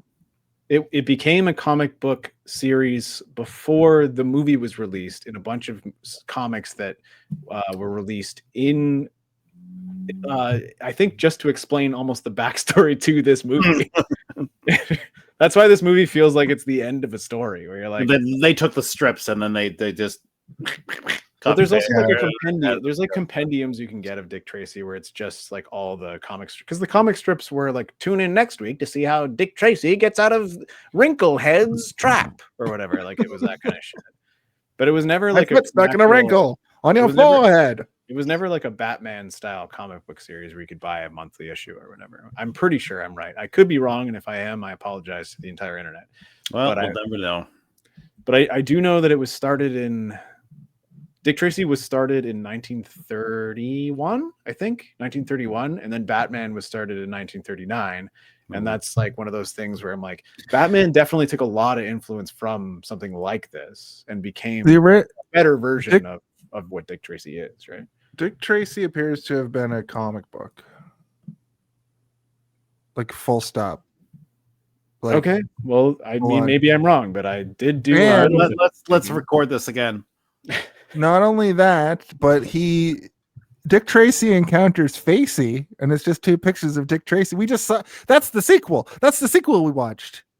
Are you sure that this isn't the series that was created just to advertise this movie that I'm talking about? No, this is Gladstone Comics. And when was this made? Looks like, let me see here.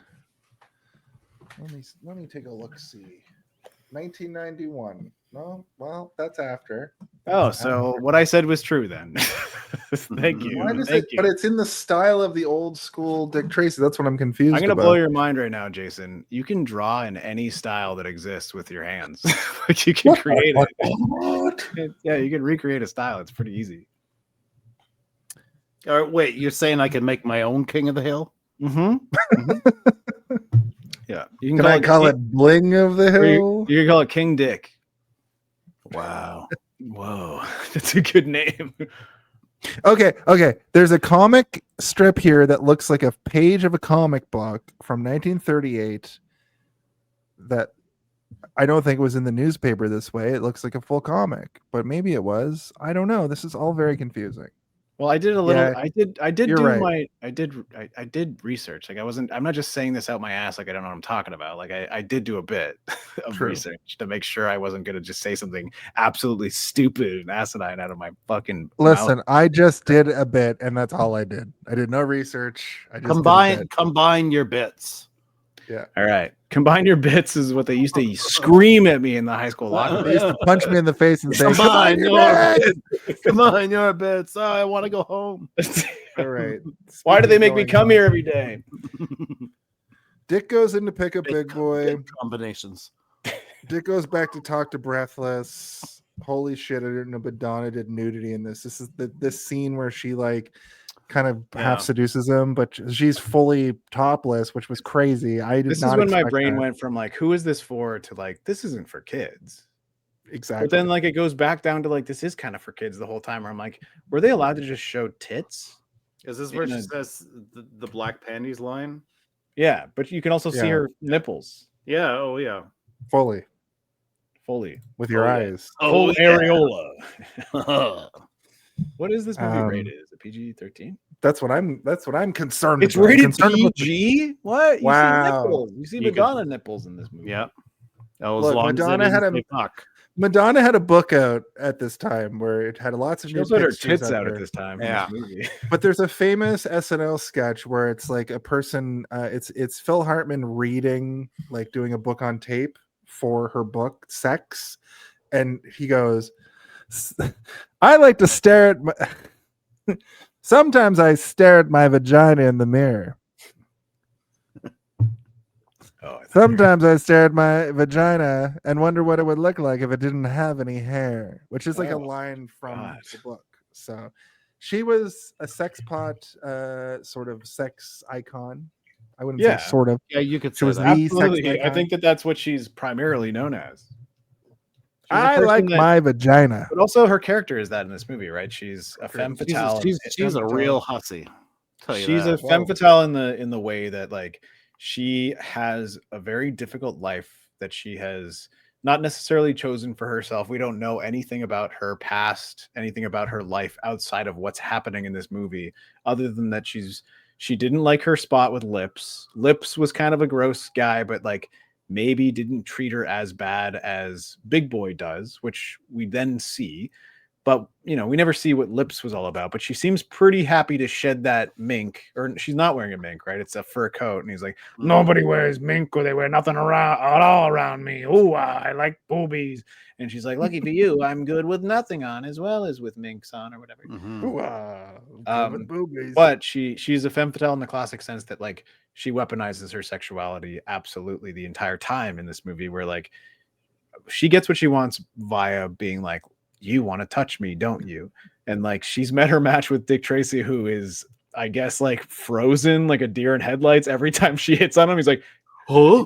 He looks like, he's like about to like sneeze and he can't quite get it out. Like that in most scenes though, unless he's in action, like he's trying to do action. Anytime people are talking to him, Warren Beatty plays this character like he's like, yeah, it's like it's almost like he's got a little bit of food in his mouth and he's like not sure if he's supposed to swallow it or not, or he's like, can I swallow this Warren, right what's your secret? Oh, I just keep a few raisins in my cheese every time I go to line. But then there was a few times where I accidentally ate the raisins, so I bought these. Cut! I don't have enough raisins in my cheese. Where's my raisin boy? It's me. I'm the kid from the fucking Hook movie. No, he's like, I'm Raisin Boy. Raisin Boy is a but character. I'm in the movie. Raisin Boy is a character from Dick Tracy, and he looks like Prune Face, but he's just got like a weird raisin. But it's one of Kid. He's one of Kid's villains at the orphan. So at the Kid has his own set of villains. I assume if there are enough of these movies come out. Raisin Boy, who puts the raisins in Warren Beatty. Warren Beatty, also a character in this fucking universe, probably based on what we've learned about the two sequels that are just interviews that are insane. Yep, you're right. Yep. I've been driven insane by those 2 interviews, by the way. I can't stop thinking about how they are canon, and it makes me crazy that they are canon. I never have been able to make my way through that without you guys here. I assume that when that both of them today, in the way that I do it. Like, I know that Warren Beatty is clearly an insane person who does this, which is like a funnier thing. But if we want to make it so that Dick Tracy is real at the end of this, like a portal opens after the interviews, right? And like Dick Tracy like walks through. He's like, well, I got to go back to my weird lit town where everything's only 6 I got to colors. go back to Hollywood, California in 2008. Everyone's white and everybody's got a weird mutation, but I like it there. See you later. Dick, what's the next thing? Kid. Dick goes home. Dick kisses Tess. Dick goes to the police station. Walnuts don't give up the prince. Poor Tess. Dick Tracy has to answer to the DA. He wants to take Dick off duty, and Dick off duty is what I say on Sundays. It's a dick off. That's what they call me every day. He wants to take Dick off duty, and he wants to take him off duty for trying to take Big Boy in illegally. Oh my God, not in the mic. That's right. Dick and Kid talk suits while Flat Top looks on. That's what the montage right over the fucking DA.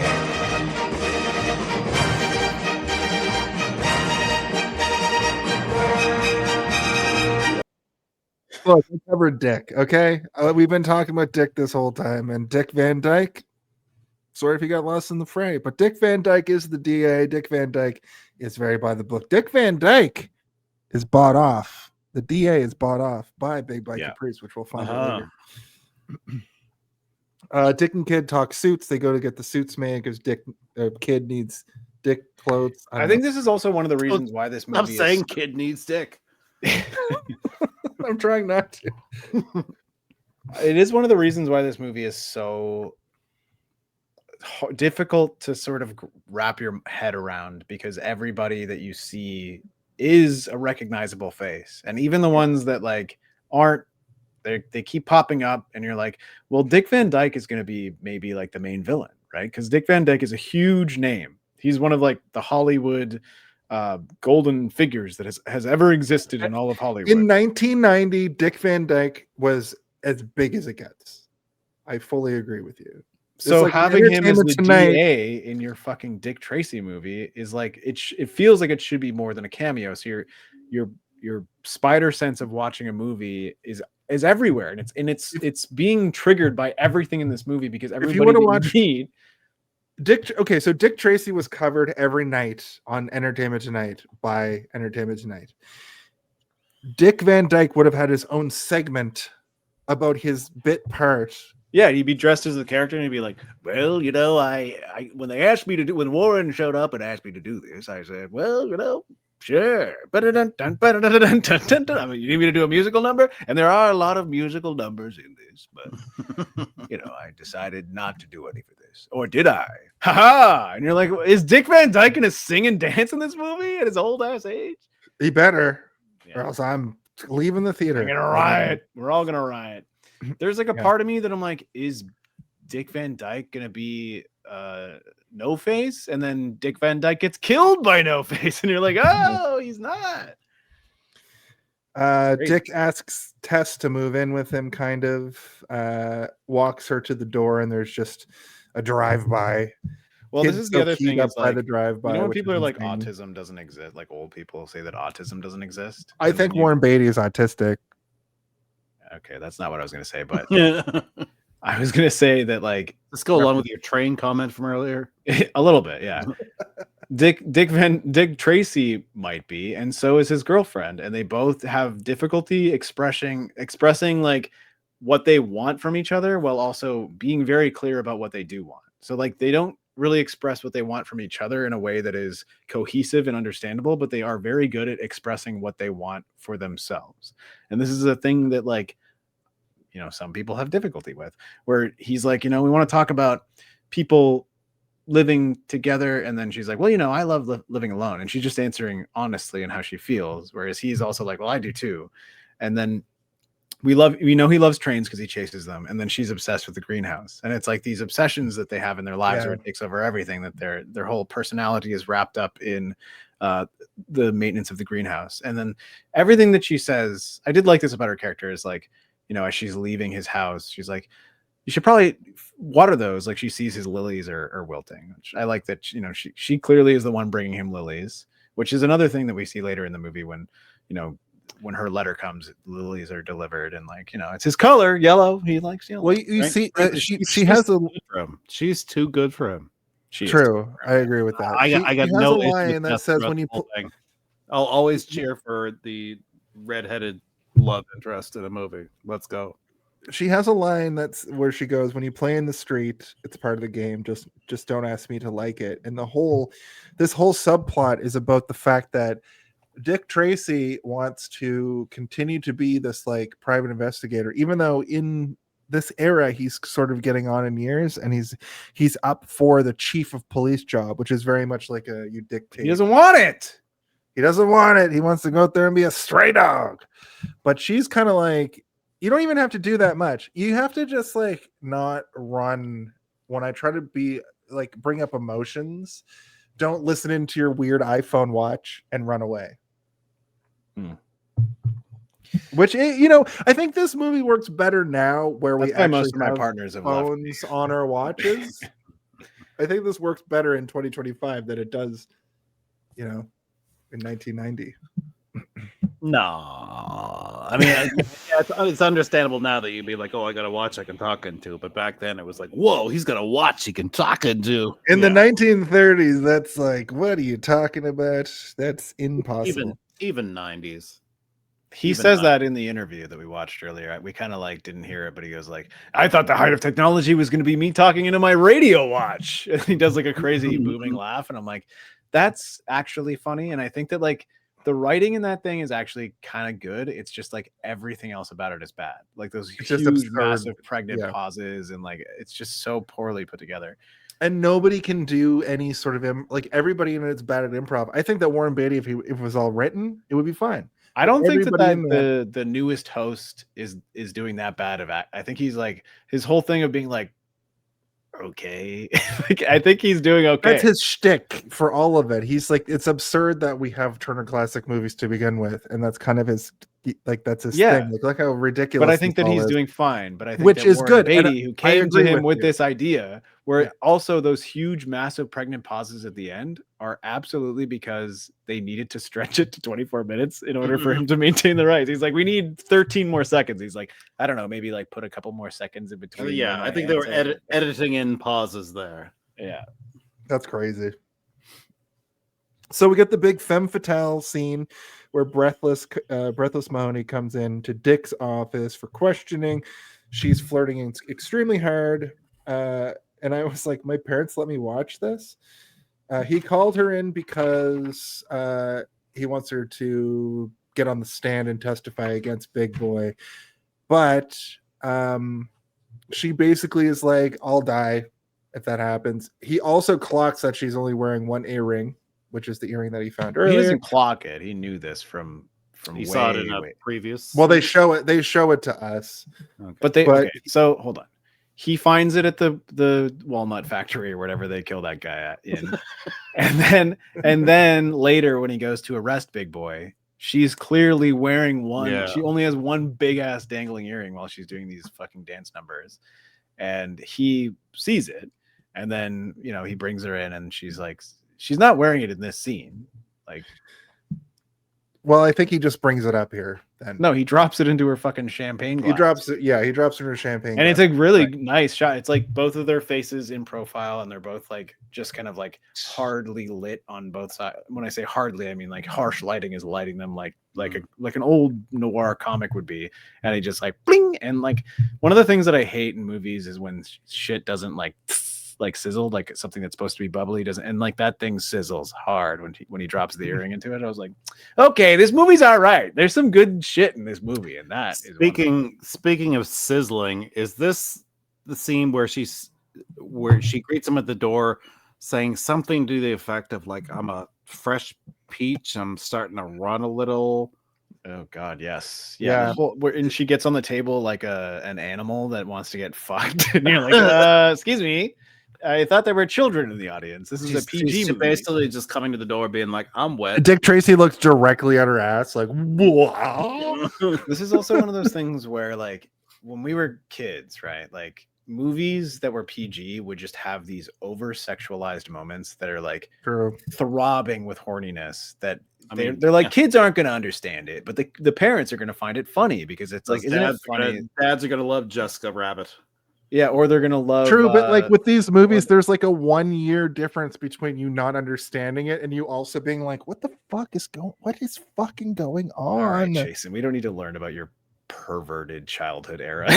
I'm just saying what's real. I'm just talking about. Well, I was going to give another example that I thought was very good before you decided to talk about your 9-year-old boners or whatever. You freak. So you remember the Flintstones? Halle Berry. Remember how horny Halle was? Also a PG movie where Halle Berry is just being like a crazy sexual character on screen. Yeah, she's trying to bang Kyle MacLachlan through that whole shit. And Fred Flintstone too. And she's basically trying to bang everybody, and you're like, but she's not. She's weaponizing her sexuality, and that's a thing that like movies used to try and teach us as children. I guess it's like you can weaponize your sexuality, and also if you're a boy, be scared of weaponized sexuality because it's always lies.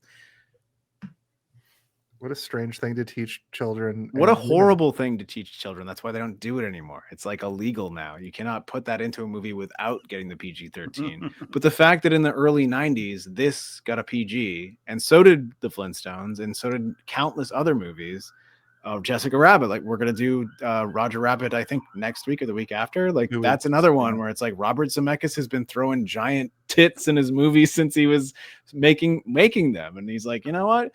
Children need to learn about boom, boom, boom, boom. Children need to learn about big, fat cartoon titties. Okay, and what if they came to the real world, or what if you were real and went to their world? Listen, and if I was a kid, you don't want them learning. You don't want them learning on the streets. You know, you don't want to learn about cartoons becoming real and real becoming cartoons on the streets. What if somebody? What cartoons? You'll get cartoon VD. But like so many people went to go see Roger Rabbit, and they clutched the armrests in the theater, and they went tunes, and they left, and they're like, we can't have this anymore. All right, Big Boy calls a summit with all the gangster. He makes a call back. They get mostly everybody except for one. Dick climbs the building, and while he's up there, the gangsters that leave. We see the car explode. Dick escapes by lamppost. We see. I was going to ask you guys about this meeting. So this meeting scene feels like a 20 minutes long.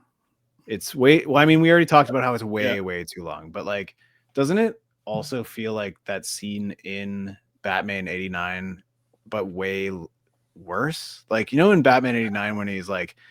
When he shocks the guy and he's like, oh, it's a hot town tonight. Like, remember when he like electrifies the guy and kills him and he turns into a skeleton, and it's like legitimately frightening as a child. Whereas this is not frightening. It's just like a tense scene between weirdos looking at each other, and then the car blows up. Is this also kind of the same scene as in The Dark Knight where he has the summit? Yeah, yes. And the eyeball. Yeah. You want to make me... I'm going to make this pencil disappear. And then he's like, I got, let's sign up for my... It is. And, this is a quintessential crime movie scene where a bunch of crime people are around a table and something scary happens to inform who is actually in charge, right? You need that in a crime movie. This is a crime movie, but nothing about that scene screamed like, we're in control here, other than the car blowing up, where it's like, nobody else in that scene ever questions him. We never learn anything else about any of those characters. In something like The Dark Knight, which Jason just brought up, we learn a little bit about every one of those characters before the Joker shows up. The Joker shows up and fucks with them, and then he explains to them why he's in charge. His character here just says, like, I've got an idea. Every single time somebody eats a piece of pastrami or buys a lemon, or gets the beard trimmed, or gets the nipples flicked, we get a couple of dollars on We top get of a the nickel or a dime. But Yeah. it's like he doesn't give us a real plan. Like there's no Well, plan. he has the ultimate forward affirmation that's going to put everybody in line, and that is, I am the law. Yeah. I thought you were gonna say, And trust me, bro. No, I am the law. So this came out when you think of I am the law, or at least when I think of I am the law in movies, I think of Judge Dredd. Right. Right. Stallone Which is being like like, I 91 am the or 92, law. right?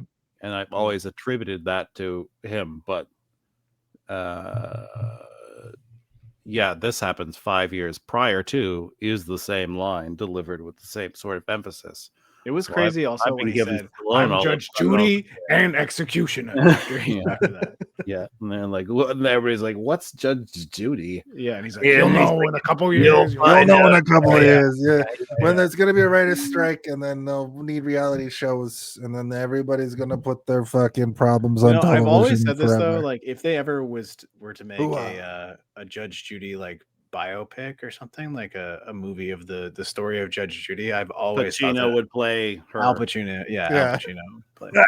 That sounds like You hopped on that joke before I could even get to the end of it. sounds That was gonna be the gag joke. from an Adam Sandler movie. That's fucking sounds exactly like what you would see. You think you can just walk into my fucking courtroom and talk to me like that? Yeah. That's fucking funny. Oh, so Tracy, the real judge is dead. We need this actor to play the judge. I am the law.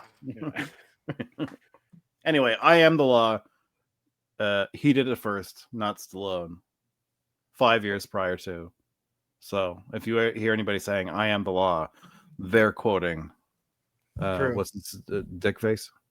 Dick Face. Yeah. Dick Face. His Yeah, name's Big they're Boy all Dick Caprice Face. or something like that. Yeah.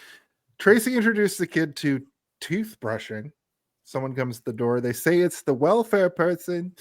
It's actually flat top and itchy. Also, But the kid is already powder, which bounced is out the crazy. window. Powder tooth. It's It's not not even that toothpaste. It's insane. just Well, tooth that's- powder. Yeah. That's what they powder used to was the thing. because your spit would like activate it or whatever. Yeah. Like, Yeah, technically, sure. we could still use that as a means to brush our teeth.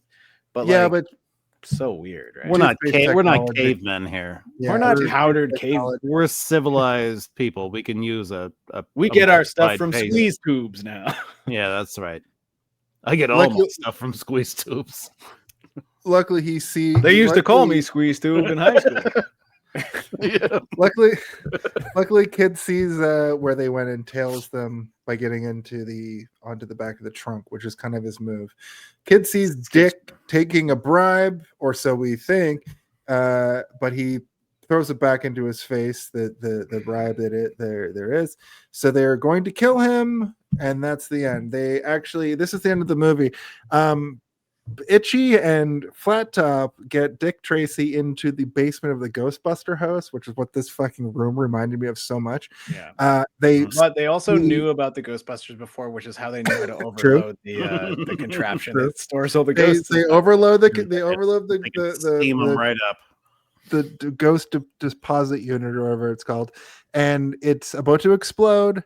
But luckily, the credits don't roll. Kid comes in, saves Dick, and they escape. I wrote "dumb Dick" in capital letters there for some reason. They set up an explosion to make it look like an accident. That was the whole point. And I love this because when they escape, the basement layer doesn't just explode. The fucking whole block explodes. The whole building goes up. It's crazy. To their credit, though, the explosion looks more concussive and as if caused by Not steam. fire. I was like, well, yeah, I was saying, I hope there's no fire there. Yeah, because There wasn't. Yeah, it looks kind of explosion. like. Have you ever seen when like a basement blows up from like a meth lab on like a like sometimes Oh you'll see, yeah. like, those like security footages of like somebody's front porch or whatever, and like it turns out we had a meth lab on our street or whatever, and their whole house blows up. It's never a fireball. It's always like a That's what Graeme- concussive blast. Yeah, like That's what Graeme was saying with the concussive blast versus like That's what I'm saying. Yeah, Or like I'm just giving it. I'm giving actual reality to what this movie is putting forth. meth with. lab which context. I think points back to the movie for not just doing like a cool guy walks away from explosion moment. Oh, he runs away and then he goes, he puts his hat back on and goes, "You're all right, kid." And he goes, "I think they were making meth down there. Do you feel weird right now? My teeth. Jesse, we have to go back. Let's go back. All right, you hungry? I'm hungry. Let's get some pancakes, flapjacks." Man. They give the certificate of heroics to the kid. And the kid wants to be the name Kid forever. They're like, "Well, would you want to be Jonathan or Tony or Timmy?" And he's like, "No, what's wrong with the name of the kid? What about Little Dicky?" Yeah. I always wanted to be called Man. Yeah. Call me Man. Man. You know, they call me Kid now, but when I'm a little bit more grown up, call me Man. Dick. When I'm a little grown up, call me Mr. Kid. Call me Mr. Dick. Mr. Dick. Oh no. Named knock knock. You, who's Dad. there? Mr. Dick. Oh God, I don't want to. Do you think that's no, what he no. calls, I'm Jason. My father is Mr. Dick. Yeah. Dick Dad. Oh no. Big Boy owns the DA. They tell him he can't get out until he's dead. And he's like, Breathless shows up at the office again, all sexy like. And if Breathless testifies, I feel like we already talked about this scene. This is where she's talking she about comes her, back again. Yeah. She will. This is die also where if the she earring and the testifies. champagne happens. Yeah. No, that was before. This is this is where they kiss. This is where they kiss and they don't kiss. Right. No, this is where this is where they is where- kiss. Tess catches them. She sees it from around the corner, and then she goes and she cries a bunch because she's a wuss and then can't he goes, handle her. "Is that pistachio? Oh, my Yes. favorite." Yeah, she even brought him ice cream. But also, this is another moment where I'm like, True. this guy's definitely autistic. It's because like the kid is like, he runs out the door and then he's licking the ice cream and then he does one of these like, and then he looks so confused about what to do. And I'm like, Dick It's Tracy, like, I want that ice cream though. That's how Dick Tracy doesn't know what to do. He doesn't know what to do because he's like, I know that I upset her, but I'm not entirely certain why. But I think I know why, but I don't know if I should go. This is. I think that maybe These are Warren just Beatty, normal things that humans have to deal with. Right. yeah, but no, but the way that Pushing autism on the dick. you know what? They used to call me Autistic Dick in high school, and I feel like I need to. I feel like I need Autistic. You no, they Autistic. were calling you autistic dick. They were saying you autistic dick. Oh, it's No. true, maybe. When they go back and need things to cancel me for my presidential run, yep, I'm going to become president. Of what? This is going to be It's the going to be world, the autistic. universe. Autistic. Well, you can always- Autistic is good. Autistic is good. Should But I write Autistic that Dick is down? also good. you can always. So I've been told.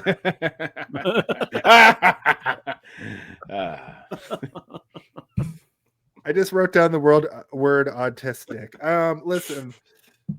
Hey, it's Mandy Patinkin, who was already introduced in this movie earlier, but I didn't know that it was him. But It took me a Faceless- minute to realize that it was, like, you killed my father, he's prepared to die. I'm like, oh, wait, is From a that? certain angle, I thought he was John Hamm at first. I'm like, this is like that timeline doesn't make any sense. This is more like John Piglet, or what's like a young ham? Is there a young ham? John Veal. A young ham is any alive pig. Oh, Yeah. okay.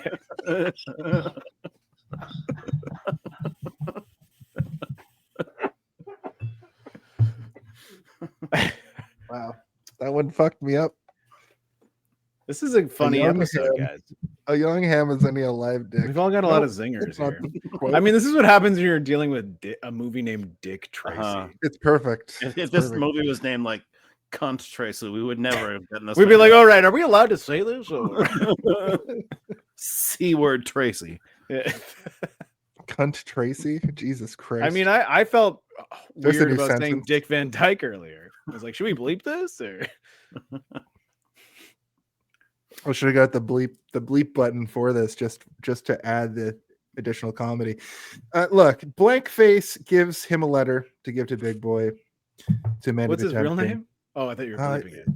His name is Dummy or something. I don't know. I can't. What actually? That's a good point because I think his name is character Keys. becomes They call him Keys because he's the piano man. Keys. Yeah. Okay, because he's the piano man. That might not be his name in the credits, but I heard them call him Keys a couple times. Yeah. Tracy suits up to go on the caper. He goes to the casino where Breathless is singing.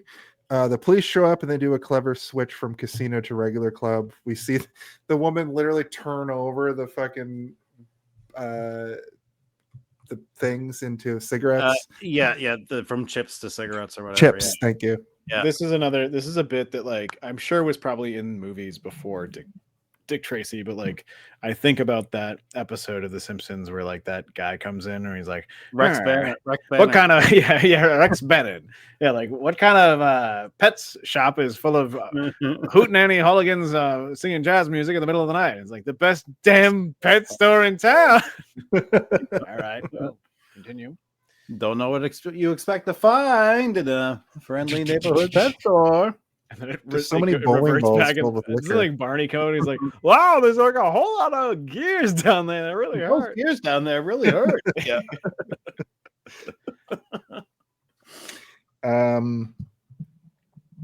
They're just they're gonna search the joint, but they don't search this joint. They leave, and this is where we get a montage. They're just doing it so they can set up the listening device.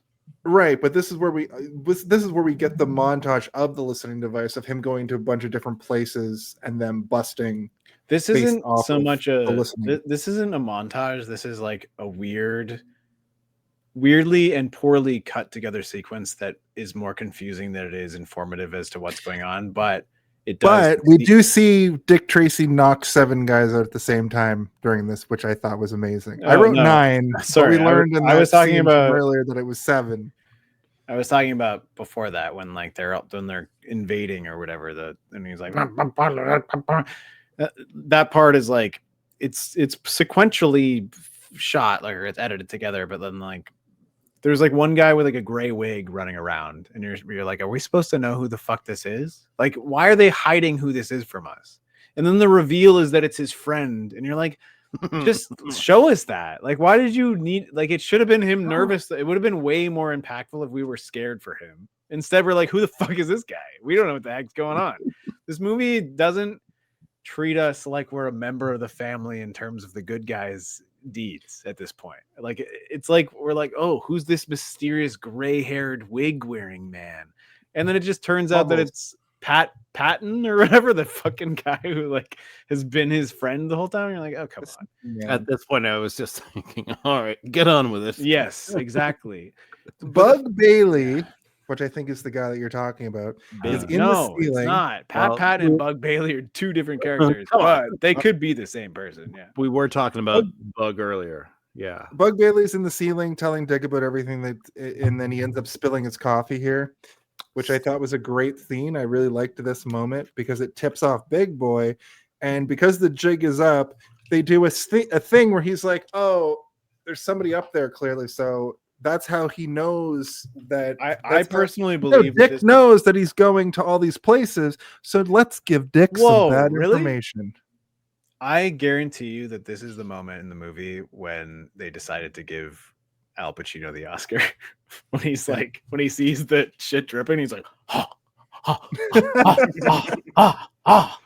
I'm like, yeah, that's some good. What the fuck's going on up there acting? He didn't. There's also when right. Was he nominated? He was nominated for Best Supporting Actor. He did not get it. Okay. He won for Scent of a Woman 2 years later, but but he could smell it coming. He could. The scent was so strong. Ugh, a woman. There is also a sort of a side here that's like Tess is also leaving Dick because he doesn't want to settle down. So while Dick Tracy is dealing with all this shit, the final call he gets to get pulled into a trap, which spoilers, she also is leaving because she trap. Saw him making out with some fucking really hot woman. That's in true. His office. Yeah. Remember when he was like, "Is that pistachio? I don't know how to apologize because I'm pretty sure she saw." I think that I have autism and I don't know how apologies work anyway. Well, I'm not going to say that anymore because apparently no one else believes that Dick Tracy is the most autistic detective next to Batman. I think that the kid is the only person in this movie that doesn't have autism. I think you're right. Everyone else like really leaned into their thing. You know, I got a really flat top of my head. I might as well be a bad guy. Everyone in this movie has special interests except for the kid. His special interest is technically eating, but he is a street person. So once But you also make it a most people like spectrum, eating. we're all on it. right. Oh wait, I do remember when I used to be like a camp counselor who would take care of kids with special needs, and there were kids that couldn't stop eating. Uh-oh. Like you had to like intervene. So maybe he does have special needs. We just don't know. When we eating? It's like you just ate like all day. What are you talking about? And he's like, I want to eat more. I wrote that off as like he's fucking 9 years old and has been on the street. He's a growing boy. As He's so filthy. He's got a tapeworm. That's true. true. He's probably got He's several. got it from tapeworms. the tram. One He got pork it from- chop in is it's like Oh, nothing. maybe There's that's no what satiation. He doesn't get any Yeah. nutrients. Maybe that's the Dick Tracy sequel we need. Is like Warren Beatty comes back and the kid is there and they call him the tapeworm and he's like, "Bleh." He's got like all these worms that come out of him and it's like an eldritch horror or something. I thought you were going towards like he's a competitive eater. Oh yeah, he Like, just eats, Not an eldritch horror, but instead Next in the background being like, "Yeah, you go, kid." And then He's it- just not bad- a, he's he's not just an bad- eldritch horror. He's an 68 hot eldritch dogs in a eater. row. Yeah. what's that guy's name? Badlands fucking stomach or whatever. Headland's stomach. Do you mean Joey Jaws Chestnut? No, I don't mean Joey Chestnut. I mean Badlands. The guy that Okay, drinks. I don't. I only Sprite. know the one guy. Listen, I'm looking this up. I'm gonna look up Badlands competitive eater. Let's see the muscle Competitive. man of. Competitive eater. His name is Badland. His name is Eric James Badlands Booker. Boom. Hyphenated last drinks- name, Badlands Yeah. Booker. Yeah, he drinks. Or is this his mother's He can put surname? down a 2-liter Sprite, just chugging it. You know, they used to call me Badlands Hooker in high school, but I didn't know why, and it's because they used to find me on the escort part of town Mm, with my ass out, my tits ready. downtown. Okay, so Tits. let's move on. Yeah, okay. They're giving Bug the dip or the whatever the fucking shit's bath. called. Yeah, The the bath. bath. Thank you. Dick Tricks Prune and Skull and No Face intervene. Dick Tricks Prune is a hard thing to say. It's a chess and I'll move. say that's a tricky sentence, like a tongue twister. And I wrote skull, but I meant eyebrow man, whatever his fucking name is. Dick Tricks Prune and Brows and No Face. Say that intervene. 10 times fast. Am I right? Oh, I need to get the whole sentence up because it's not the whole. Sounds like a even the whole Mad sentence. Lib. There's Dick more. Tricks Prune and No Brows and No Face intervenes when Dick can't shoot his gun. Because there's that scene where he's like trying to shoot his gun, but he gets Well, because he's full of cement. Yeah. cement on him when he pushes his pal out of the way. Which is so Why is dumb. Pacino- Why the fuck did he And- get in there? He's like, all right, you're free. Now I'll take your place. Now Ugh, he's just good, into God it. damn it. Just pull him out. This next Sacrificial bath. scene, this next scene was the thing where Pacino's freaking out at a table about the situation. And this is where I'm like, oh, this is why he's nominated? Because of this sequence of him losing his shit in the most Pacino-y shit I've ever seen in my life. Yeah. But he's got a big Um, chin. He does have a big chin Didn't you and a see weird that? nose. And He's got a big chin. you know, he's got weird bags and a nose. Can you that's imagine crazy. the acting with this big chin? Yeah, you can't imagine AI trying to recreate this. It would explode. It would Chin burn blow. down a whole Like, it rainforest, would. probably. Yeah. It would burn down a whole rainforest, and that They would be couldn't put the rainforest out because they ran out of water using the because So they used up creative. all First the water. place- They can- They ran out. That's And the end. the AI It's takes not over. You even ran just- out. You can't stop me now. It's not even just AI blowing up. This ends the world because of all the things you guys. And then we just get said. taken over by an AI Al Pacino that is doing this character. The big boy. Yeah. They were taken over by, like, years later, alien species will like scan our planet and be like, oh, this is the planet that was taken over by the AI called Big Boy. Apparently, it was inspired by a Dick Tracy movie from the 1990s. Here's some footage. He's just like exploding every city. Above the surface of the earth, everything is just statues of Al Pacino as Yeah. I'm gonna eat your volcanoes. I'm gonna eat your clouds. I'm gonna eat everything. we build monuments to him until we die. This is kind of like that Warren Beatty video we watched before this movie started. This is better than that. This This is much better. less I boring. would agree with that. I think he would agree with that. Here too. come the police to arrest you, though. 100%, full stop. Oh, For the man. first time, they're I mean, the actually police coming. did knock on my door yesterday, and they said you need to stop doing that Al Pacino impression, or we will arrest you. We need you to stop doing that Al Pacino impression retroactively because I know you're going to go nuts with it tomorrow. I know, but I said I'm doing an El Pacino impression. It's a Spanish version. Oh, El Pacino. Hua, Lee. El Hua. That's a little bit funny. Tracy returns to learn that Tess has left. Clip We it. got to break up. Okay, montage. none of us speak Spanish. Yeah. Gotta make these songs worthwhile, I guess. Is this a sort of musical? I noticed that anytime there's a ridiculous montage, it's just a Madonna song playing from the album. Yeah. shut it down. Learning through paper headlines that Tracy needs a witness to indict Big Boy, Breathless reveals that she likes Dick. He resists and also admits that he could like her, maybe. She tells him she will testify if he admits that he wants her. Dick is a good guy, though. He actually pushes Breathless away. He's actually like, I do love Tess, so we can't do this. They don't even kiss again throughout the rest of the movie until her untimely demise. So it's weird because when I was a kid, I thought these two ended up together. So when I'm watching this movie today, I think that Tess dies the whole time. It's the only way that these two can end up together. Because I would have stopped watching. I would have Really? shut down. If Redhead Tess died, Yeah. sorry, I had a little burp in my little throat. Yeah. I had a No, little bit of a bubble here. I don't like Breathless. I don't like her hussy trying to split those lovebirds up. I fucking love her. I'd be like, goodbye, Madison. I'm going with Madonna now. With Madonna. My hall pass, and also mean- whatever the equivalent of a lifetime hall pass. And Madison, if you're listening right now, I'm sorry, but I'm leaving you for 1990s. I'm leaving you for 1990 Madonna. You know she's not listening. No, she's never listened to a second of this podcast. Let's be real.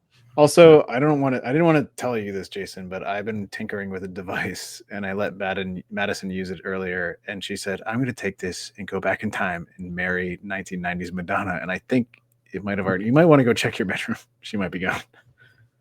He goes, and there's like a ring of flaming bed sheets. Well, first of all the books on the shelf back here are Madonna books, and I'm pretty sure she only wrote a couple. So it may have altered the timeline. It was inspired irreparably. by This goes deep. You should check your bookshelf. All your comic books might be Madonna comics. Mine are the same, but oh fuck. Graham, check quick. Is a Yoshi doll still behind you? oh no, the Gears of War game changed though. Wow, this copy of Parasite Parasite Eve Eve for the PlayStation 1. came out in Japan. Is that the NTSC version or is that the JPE version?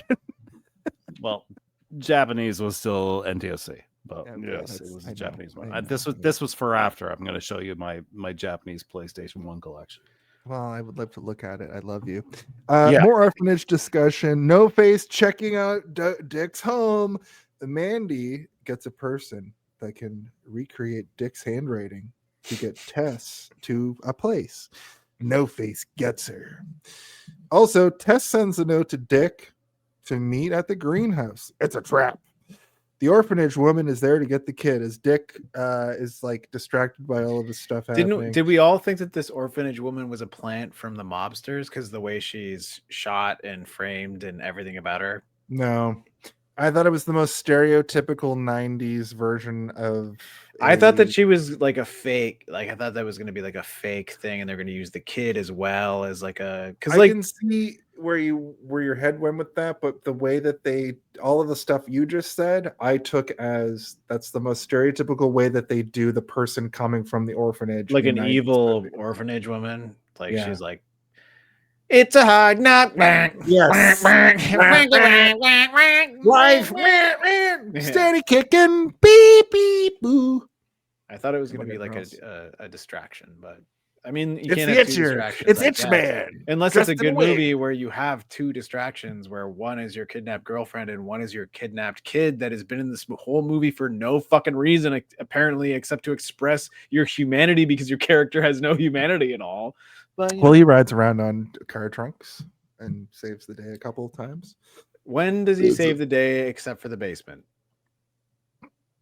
In the scene coming up, well, he helps out with Big Boy, doesn't he?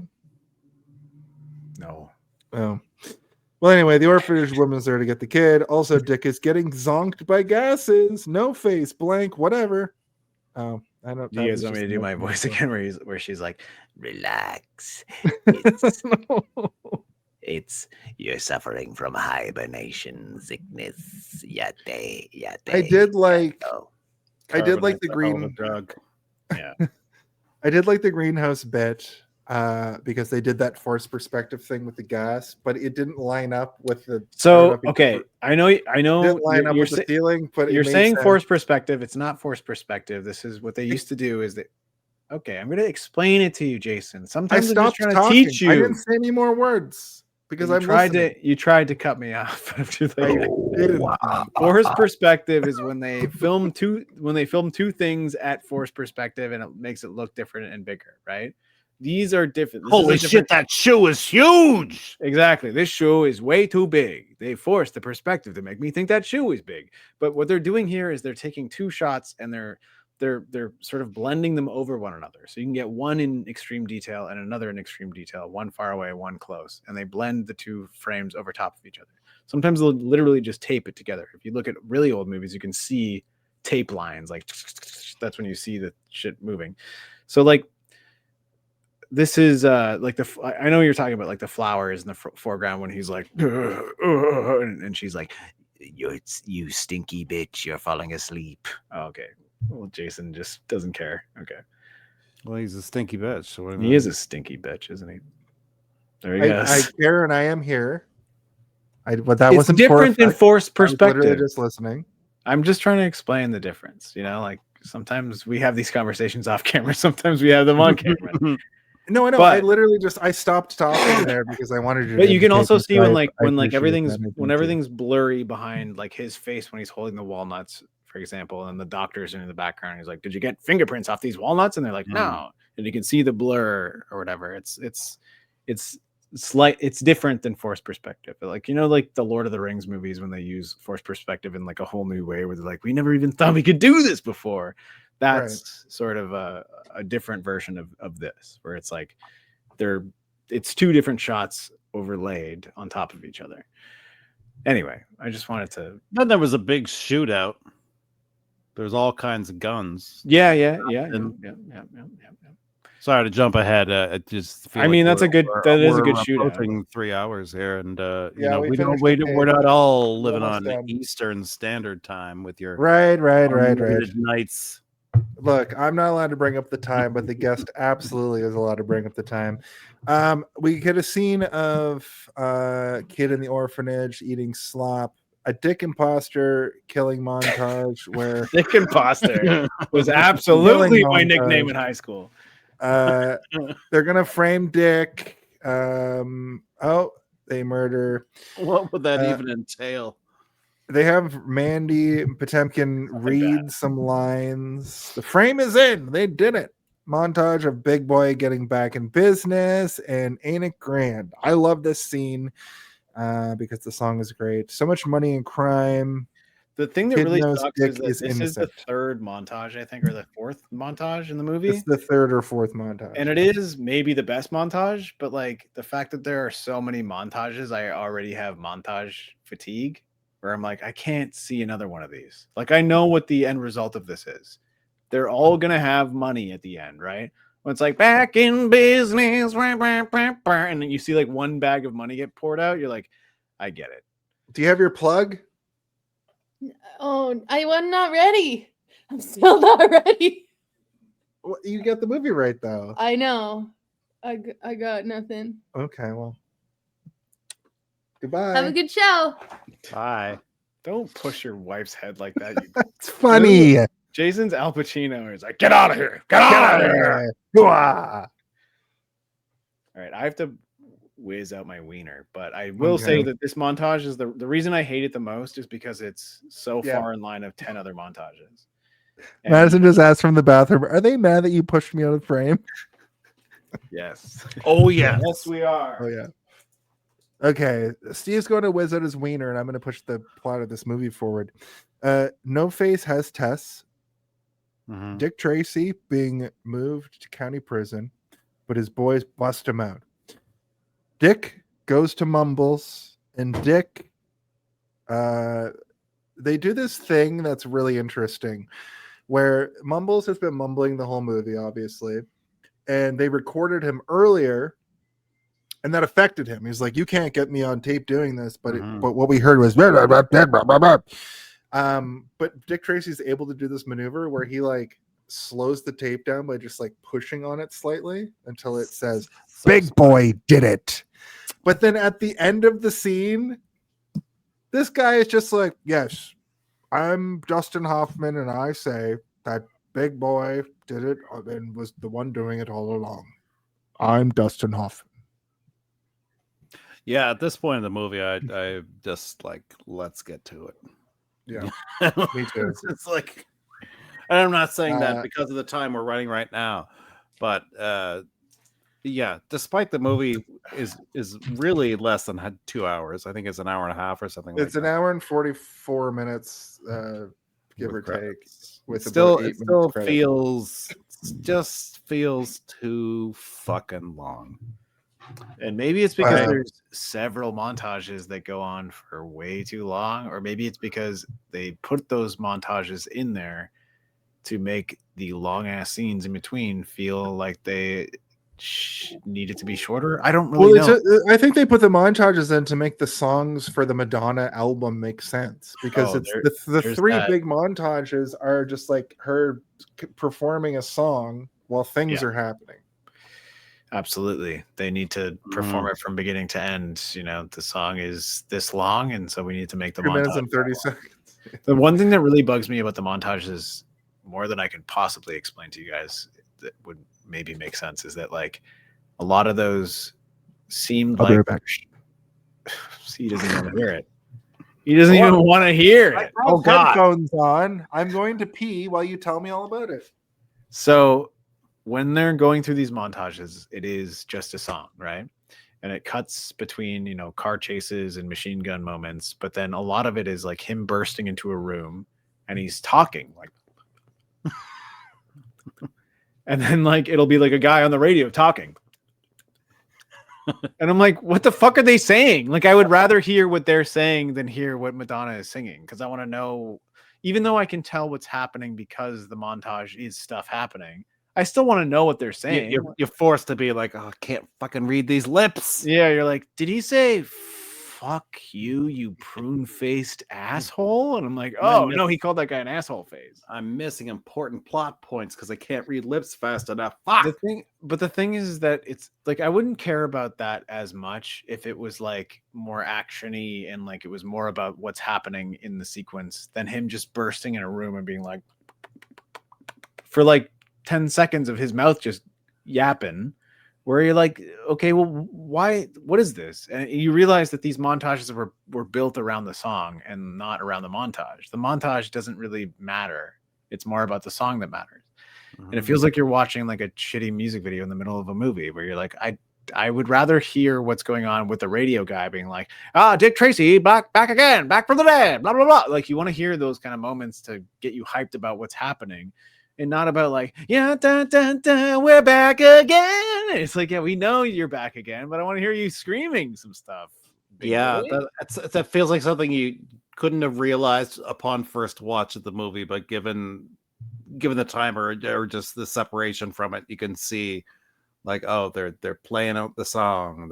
They really are filling the song in, where it's like, they probably had that montage in their mind of him like sucker punching people and like, you know, like when he uppercuts that guy and then turns around and sucker, that's cool, but they didn't have enough of that, and they're like, oh, I guess we'll just film all these other things. And it's not like, and if there was like a score to go with that, then it would be Like, I also much more guarantee exciting. I guarantee you that they filmed those moments with the idea that they would be in the montage, but they filmed them with sound, with Dick Tracy coming in and being like, all right, cool it, fellas, we're going to take you downtown. And like, then they realized when they played the audio over top of Madonna singing, it like fucked with the vibe of like how everything felt. So like, I fully agree with all that, what you guys are saying, but I also think that there's a version of this movie that was intended to be a full musical. And that's why these like artifacts are left in the movie. Like these are artifacts from it being a musical. I don't think they ever would have. You don't think they got Stephen Sondheim on to do this, and then they were like, "You're just going to do 4 songs." But was that? Yeah, that wasn't like from the get go. He wasn't there at the first table read or something like that. Well, was there ever a table read for this, or they just go out there and do like it? Steven, I don't know. You know, I don't know. From inception, I don't think it was like planned. Of we got to get some of that song. He's like, so this is what I'm thinking. This is the tale of Dickie Tracy. So No Face calls the chief to say Dick has Tess at the Ritz Club or whatever. They interrogate Mumbles. Dick manipulates the tape to have his confession, which I already talked about a little bit. Mumbles, it turns out he can talk normally. Seems No Face is just an agent of chaos, which is what I that's my own editorialize, like I guess, or like, yeah, he's kind of playing both sides. At one point I thought that he was going to, like, I thought when right before he frames, I almost said Bond, Tracy, I thought Tracy, that he was Dick Tracy. Dick Bond. Dick Bond is what I've been trying to do with you for a long time, Jason. You just won't. I'm in. Right. Dick gets there and goes to the roof. Kid hitches a ride with the thief Brendan. Also, I noticed this New Year's Eve. This is a New Year's movie.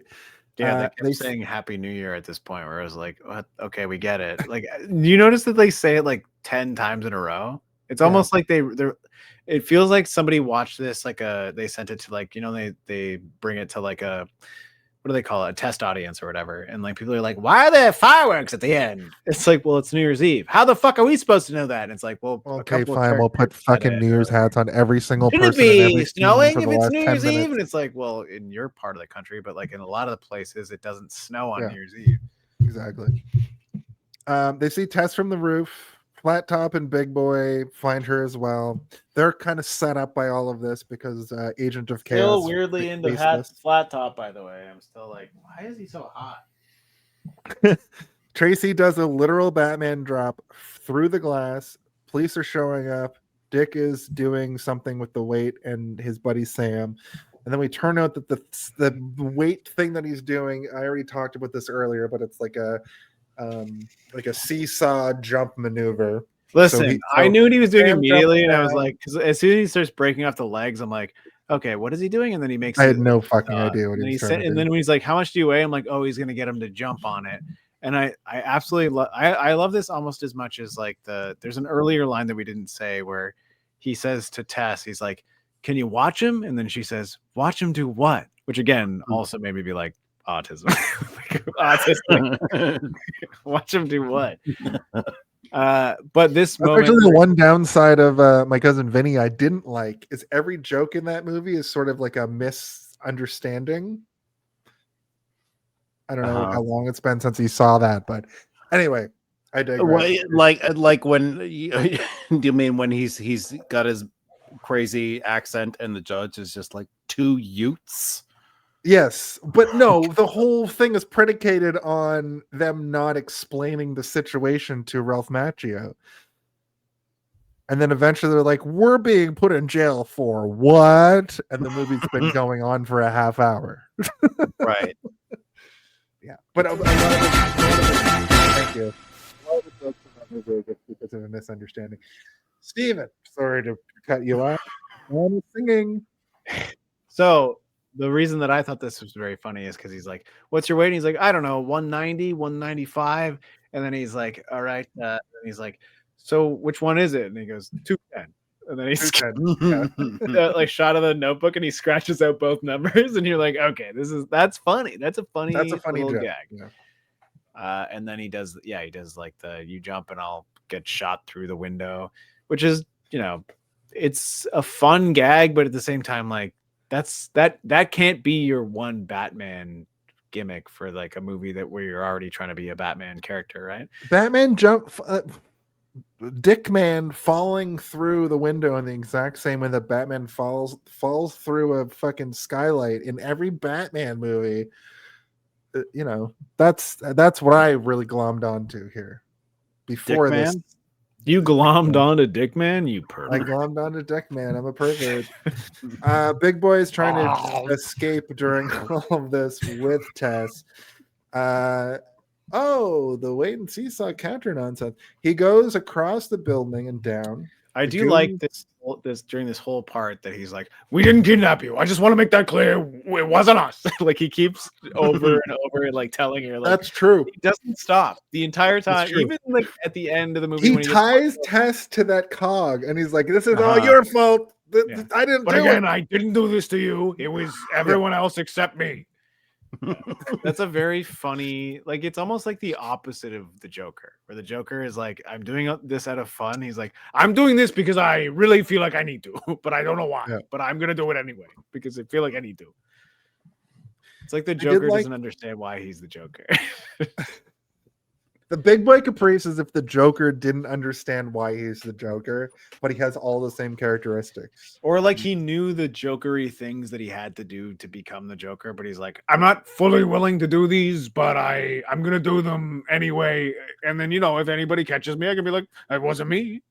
It was you. I'm not doing You that. did. I'm much more famous than the Joker. I do not do these sorts of things. I'm much more famous. Let's put that out there. Also, I didn't do this. I'm above this. I don't steal women. I don't kill. I was like, okay, I guess based on your track record, I don't think you did any of those things.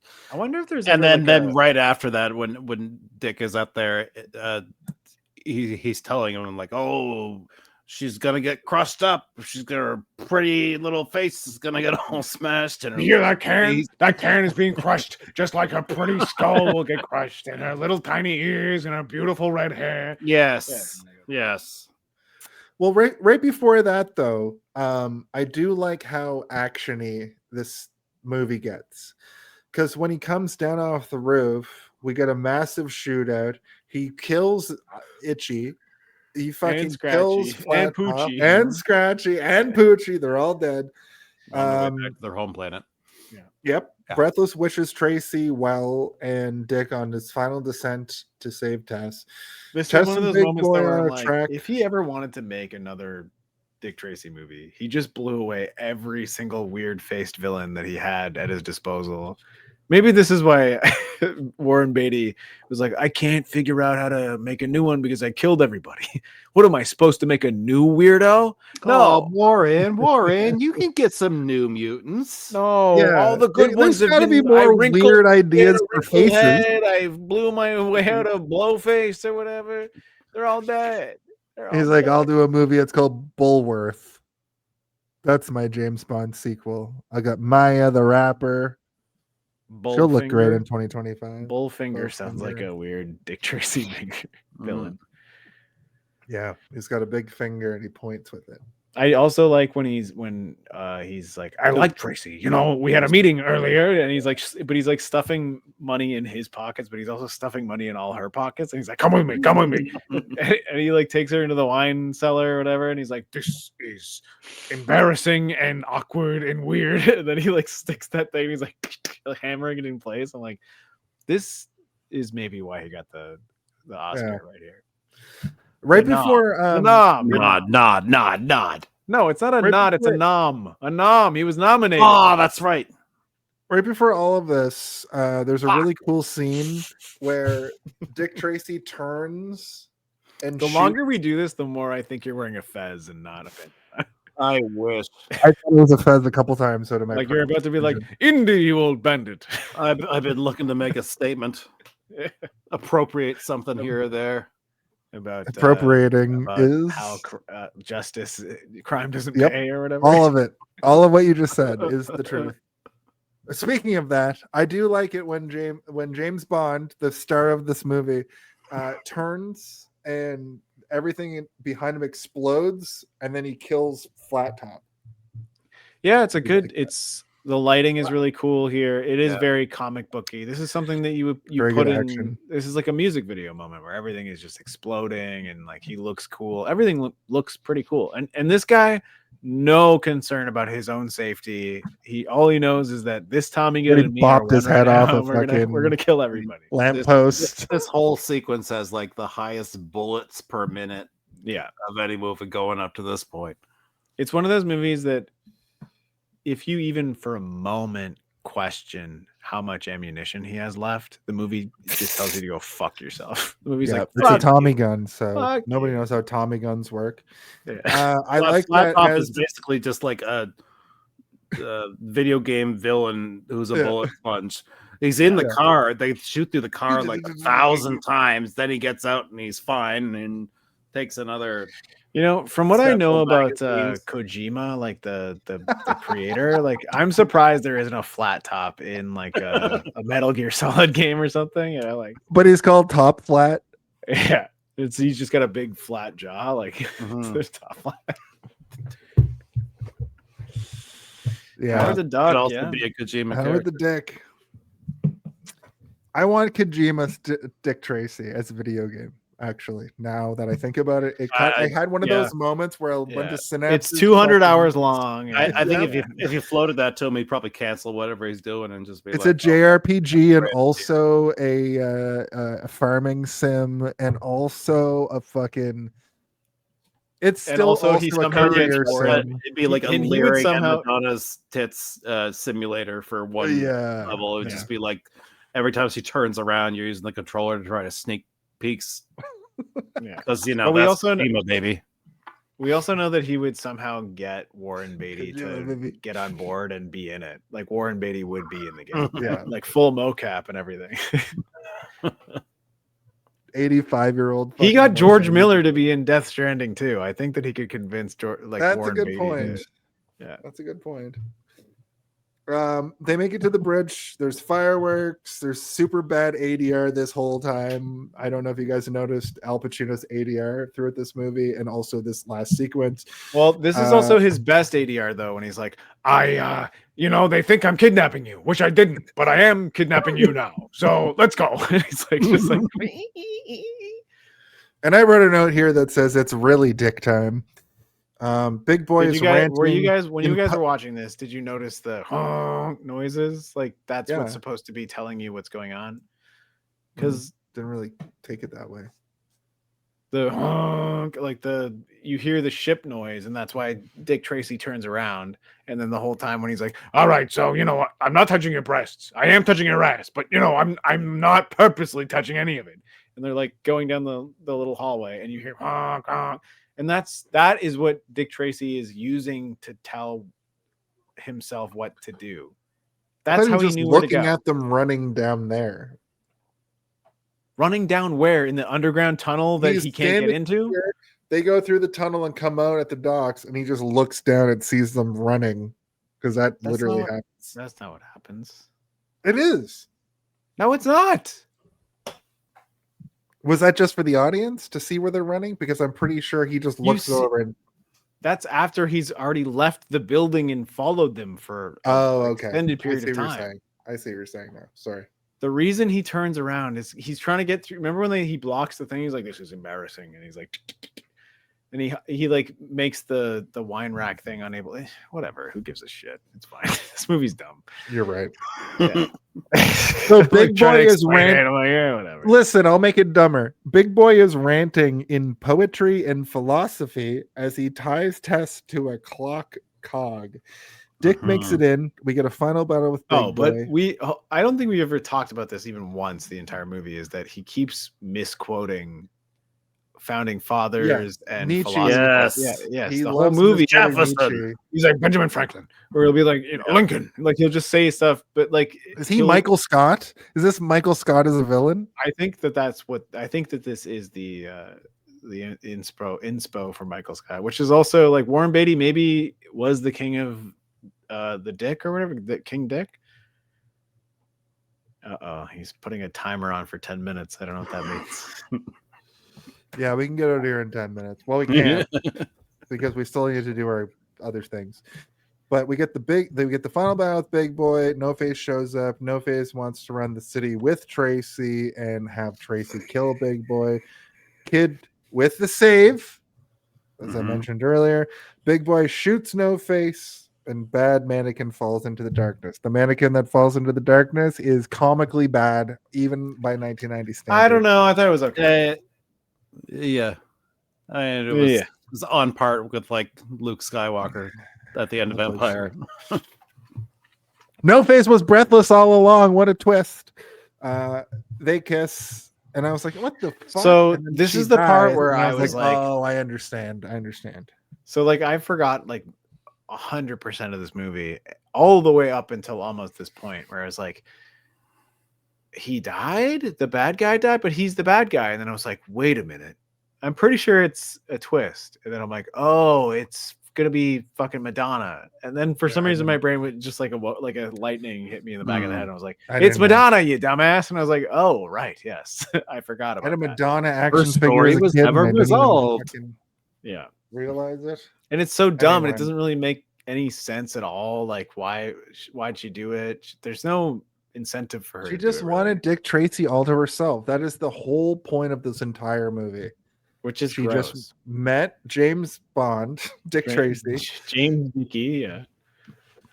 loved him the whole Name's time. Dickey. James Wanted Double him O for Dickey. herself. The Dick Man. They call him. And did a whole crazy plot. Like there's so many times when like Dick Tracy goes to jail forever. Dick Tracy was about to go to jail forever, and if it hadn't been for his like friends, Well, she felt bad. Yeah. Also, she was trying to take down Big Boy, not Dick, and it was part of her plan to get him out. It's an insane plan. It's a wild. It's so plan. stupid. It's dumb. It doesn't make any sense. Yeah. Look, anyway, that's the end of the first part of the end of the movie. Then there's an epilogue where we find out that Dick Tracy can't actually ask Tess to marry him. He throws a fucking ring at her. They also, I guess, I assume that's how adopt you asked your kid. wife to marry you, Jason. Is just that how it whipped works? a fucking red box at her head. You want to and marry was me like, or not? Also, I gotta go. Yeah, I'm going exactly back to the thing that made it seem like I didn't want to marry you in the first place for the whole last 2 hours. But that is the end of Now this they have movie. a child together, Dick Tracy Jr. Yeah, that's his name. That's his legal given God name. It is his legal Goddamn name. He name. changed it to that. Yeah, his goddamn name. Listen, I think that was a good explanation of this plot. I think that right now what we need to do. So, how many minutes you got left on your countdown? 7. Yeah, we got 7 minutes to talk about our Home Alone of it all, our final thoughts, and our everything. If you had to pick one, what do you think the Home Alone of it all? The Home Alone of it all? Can someone please tell me when the Home Alone? I really gotta know. When is the Home Alone of it all? What is the Home Alone of it all? Now that's the Home Alone of it all. Oh yeah! Look at all those green suits. I have that fucking thing where I can't scroll. You'll have to do the ending of this movie. But okay, Graeme, the Home Alone of it all is the idea that every movie has its own Home Alone of it all.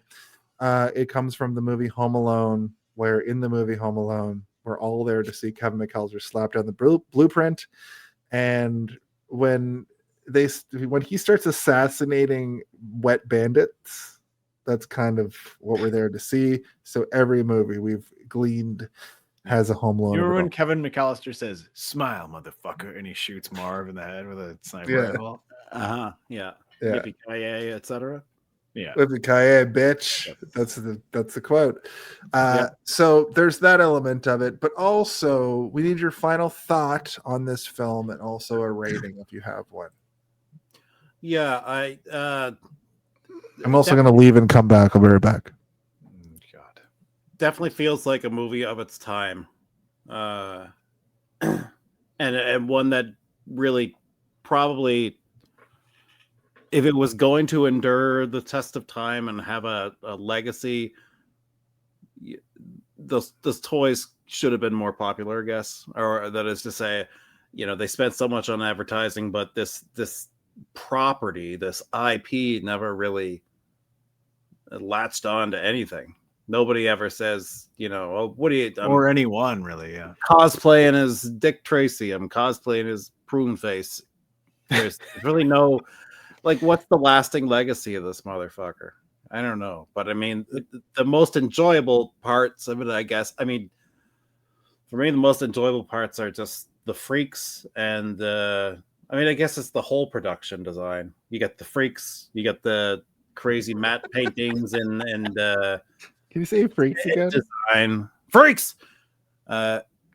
Yeah, I really like the color scheme, the way they just try to use basically only those 4 colors, or at least have them being prominent all the time, even if it might not make sense if you just have this room full of gangsters and they're all wearing 4 different colors, but they're not necessarily the 4 colors that go together. They're not, but it just, I don't know. And also some of them match each other across the table, and you're like, what the heck? Like, are they together? You're not part of the same group. You guys don't look at him. Don't look at the other purple guy. He's not your friend. He's my purple guy. You're my friend, not his friend. Yeah. So it's it's great to look at in a lot of ways. Too fucking long somehow, despite the fact that it's not actually that long. Yeah, they never really capitalized on whatever they hoped this would be. They didn't. Yeah, I mean, I'll give it. And I wanted them to explain why these people were freaks, how they became freaks. If it's a comic, well, here's the other thing is that I from a YouTube video that I watched, they were talking about how prosthetically, like, Dick Tracy was supposed to also be enhanced at some, like a big chin or something. Like, in a comic, he's a big, supposed to have like a fucking very like Marv. Remember Marv from what's Sin City? Like the just square like face, a comedically big old jaw. But then I think after, I don't know if they saw tests of it with him, they were just like, oh no, we can't do this. Warren Beatty's like, I can't direct this while also wearing this. I can't. I will say there's a shadow. There's a shadow at one point where Dick Tracy looks exactly like you think Dick Tracy is supposed to look, like in a shadow. So they tried it, but sorry, I didn't mean to interrupt. No, there's barely any more to interrupt. It's. I wasn't expecting to really go crazy over it, having never really had a positive impression on having seen it decades ago, but there was still a lot to like there. The part of me just wished they would have explained the freaks. Like, why are these guys freaky? Why are they not? Because if you see it, like I said, if you see it in a comic book and everybody's a freak, including Dick, then it kind of makes sense. But there you got all these normal looking people, and then all the bad guys are just inexplicably mutated. And I wanted that mutation origin story, I guess. So I'll give it 2.5 unrealized mutant dreams out of 5. That's pretty good.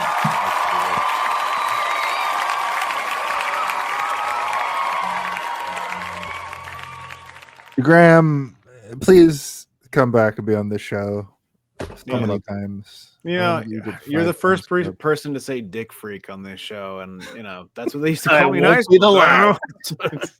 That's you what had they called me you had in a high lot of school. nicknames in high school. I know, Yeah. too many almost. Yeah. Well, Steve, you know the drill. Tell us all about it. Well, as I said before, this movie doesn't hold a lot of currency for me when I was a kid, other than the toys and the dreams that we thought we could have a Dick Tracy cartoon show. I'm pretty sure there were a few video games. I remember being in like the Blockbuster and being like, Dickie Tracy's got a video game, but I was like, I don't care. And I don't think I ever rented it, but I remember it existed. When it comes to what I care about and how I enjoy a movie, this movie is something that, like, it's almost like a toy box that I feel like was crafted carefully with a bunch of dolls in it, and they didn't actually like put the dolls in the right place. They kind of got shook up in the wrong way, if that makes any sense to you guys at all. I think it had a lot of love put into this first rendition, and there was so much love that could have been spread outward beyond it that is so disappointing. Yeah, I was not wrong. Yeah, I think that's probably a Sega Genesis. That looks like a Genesis game. No, that's Super Nintendo. That's clearly not Super Nintendo. That is not Super Nintendo. I will fight you. That looks like Sega Genesis to me. Anyway, so there was an NES version as well. Sorry, go ahead. All right, look up the NES version and see if that's the same vision that you just looked at. What was I going to say? Okay, so this movie, I would say, if you were a kid and you had fond memories of it, you probably will find some sort of chicken noodle nature to this movie, where when you watch it, you'll have a nostalgic connection or a value to it.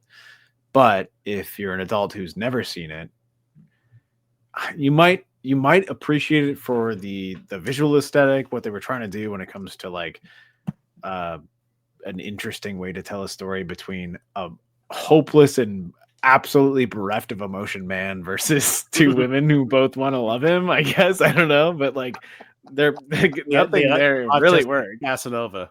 Yeah, exactly. He's like, well, I'd rather go chase trains for both of you ladies. Do you mind if I go? I'm like, we want to fuck. What are you talking about trains for? I don't understand what you mean by fuck.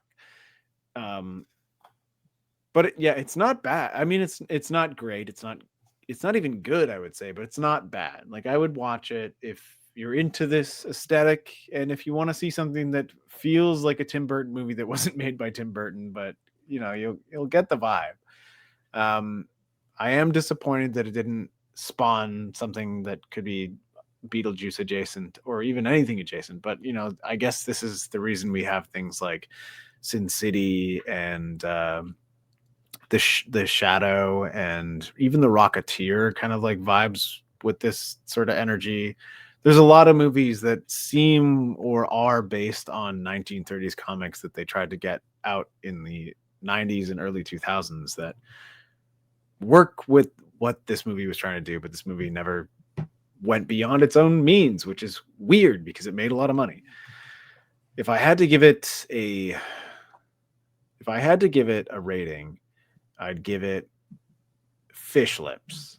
I'd say Fish Lips is exactly what I would rate this movie. You know, the guy at the beginning who's sucking on those oysters and he dies immediately? That's what this movie is. This movie is Fish Lips. It could have been a wrinkly forehead guy. It could have been a small face guy. It could have been Flat Top. Flat Top is the highest. Fish Lips is like maybe lower to okay. That's what I'm going to give it.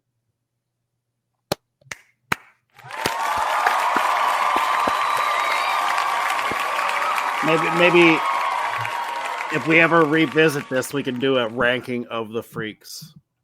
Yeah. A freak. What if they really are just mutants, and the dirty unspoken truth is that Dick Tracy is just a racist? What if this is all just a metaphor? I'm pretty sure that's exactly what Dick Tracy was at the beginning. It's like, you know, but they're like all Italian, so like that's. I mean, you can be racist towards Italians. Can you though? Yeah, if you call them big, wrinkly, four-headed mosquito men who love being like, I'm so itchy all the time, or whatever, you know. Holy shit! I mean, to be fair, they do say that. Yeah. Yeah. I guess my home alone of it all this week is literally just like, I don't know, like the whole movie. I don't really have a home alone at all. I think it's literally like anytime they show a freaky lip man, or like a forehead man, or like a chin man, or like a fucking ear man, or like a burnt man, I guess. Yeah. All of the man. Those were like a bunch of alts for the Wizard of Oz too. It was like Burnt Man and the Chin Man. It's like, I've got no heart, I'm the Chin Man. It's Burnt Danny. Madison's watching Damages right now, and the next show after Damages is Bloodline, and I'm like, you should watch Bloodline next and find out all about Ben Mendelsohn as Burnt Danny. Anyway, I digress. I think my final thoughts for this movie are just that, like, I enjoy this movie like to watch, but I don't take it too seriously. But it is a movie that, like, weirdly takes itself way too seriously, like, in retrospect. Warren Beatty went on a weird trip with this thing. He was way too into a 1930s comic that really has no sway. It taught him how to read. It taught him how to read. And I guess Dick Tracy may predate Batman.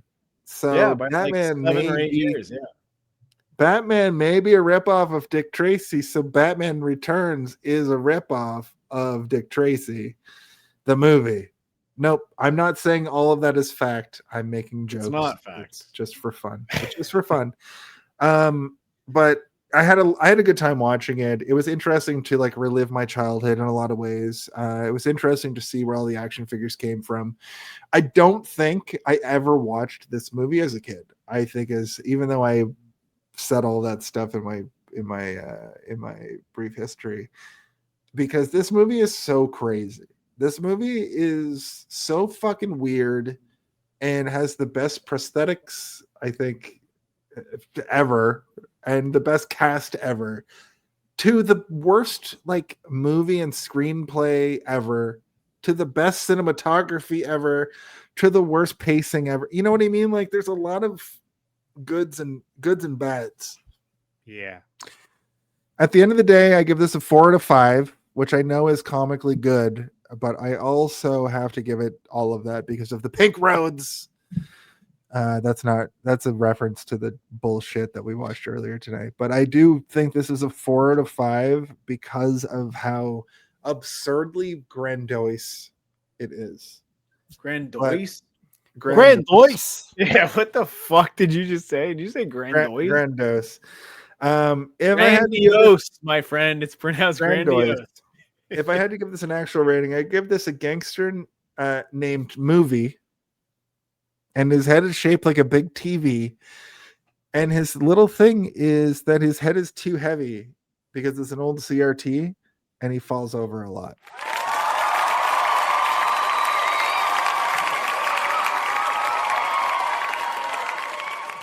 I thought you were going to be like, his name's Grandiose and he's a turtle man. He comes from the sea and he's like, I'm a Grandiose turtle over here. You have to keep up with my jokes because that's why I say Grandiose. Oh, I don't believe you for a second.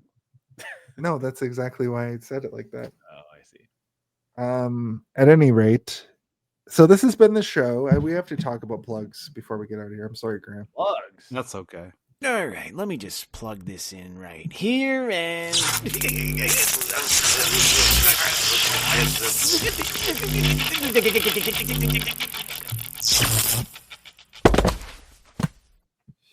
So I'll let you go first, Graeme. Do you have anything that you need to plug this week?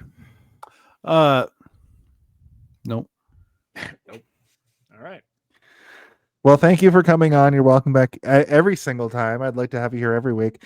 Thank you for coming on. We'll get it here real quick. But Steven, do you have anything that you would like to plug this week? Yes. I will plug Darth Theorist and the Three-Eyed Theorist, 2 YouTube channels that I do the narration of. You may hear me saying things like, what if we do this week on this episode of this show that you're watching? And then you can hear it, and it's me being like, oh my god, I'm doing also the character voices in this the whole freaking time over here. That's my Game of Thrones voice. My other one is like, I'm Obi-Wan Kenobi. Time to fuck you up, motherfucker. I don't know if he says that in any episode, but He says time to fuck in Obi-Wan, the TV show. he says that in almost every episode that I write. Yeah. Anyway, That's what I he do says. a lot of. It's what's in my voicemails. It's true, yeah. He does all of that and more in Darth Theorist and Three-Eyed Theorist. Also, we're doing more Stanland. I think it's pretty freaking funny, the stuff we're doing right now. Can I play a thing?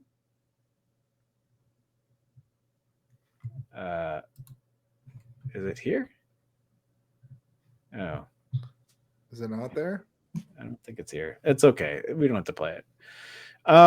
Anyway, I'm editing a bunch of the episodes and I'm doing a bunch of the episodes. How about we get you to plug while I try and figure this out? All right, cool. Well, somebody in the comments just asked, Steven, what's your t-shirt art, your art/site? Well, I'll tell you right now. If you go to Redbubble or if you go to TeePublic, you can get all of our t-shirts over there. We have Corporal Tunnel Syndrome, which is based off our James Bond month, the Big Book of British Bonds. We have the Howie Mandela Effect, which is based off of a psychopathic line of comedy that we did. We've also got the Grimoire of Familiar Killers, which that speaks for itself, but the Grimoire of Familiar Killers are the gem in our crown, the trademark monthly thing that we do every spring and October. We just finished it up. We're moving on to new horrors. If you come back in the spring, we got the Eldritch Millennial. Speaking of horrors, we've got Jason Killade Voorhees, and of course the fan favorite above all is Twinkerbell. Now you can find all of that at if you look up Hey Did You See This One on TeePublic and Redbubble. No problem, Ike Eldon.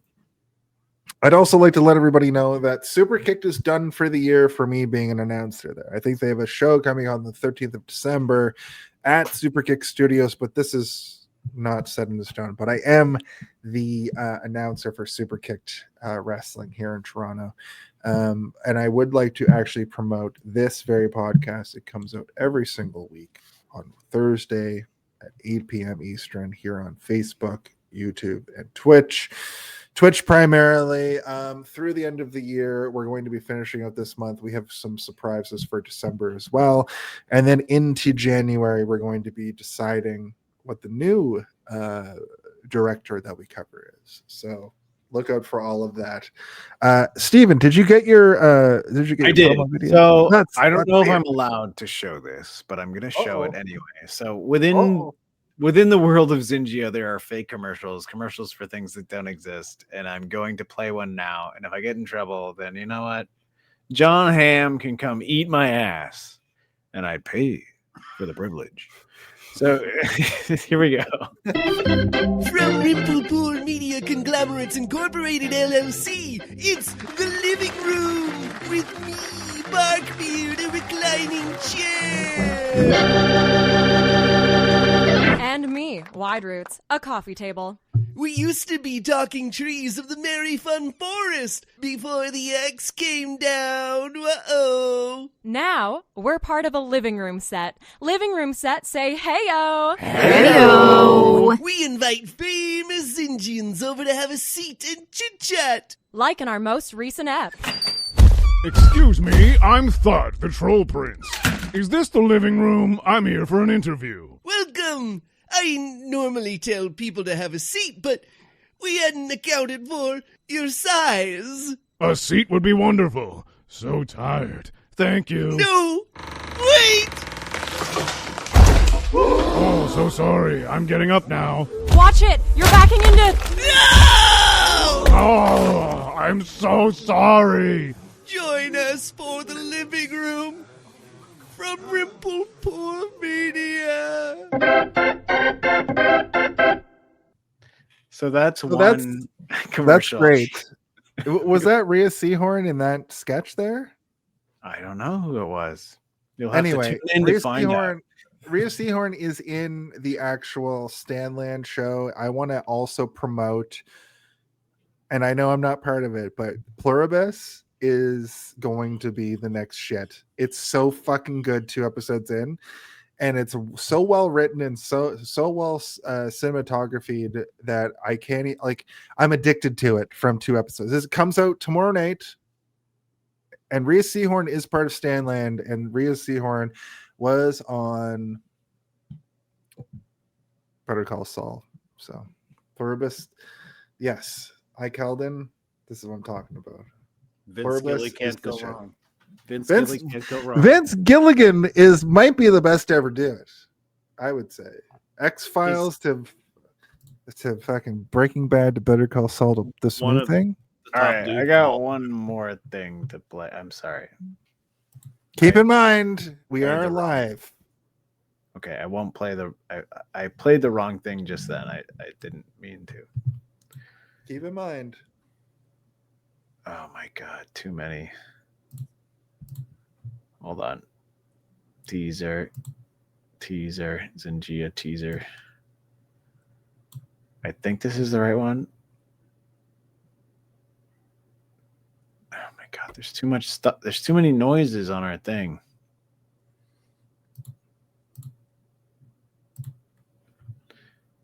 Hold on.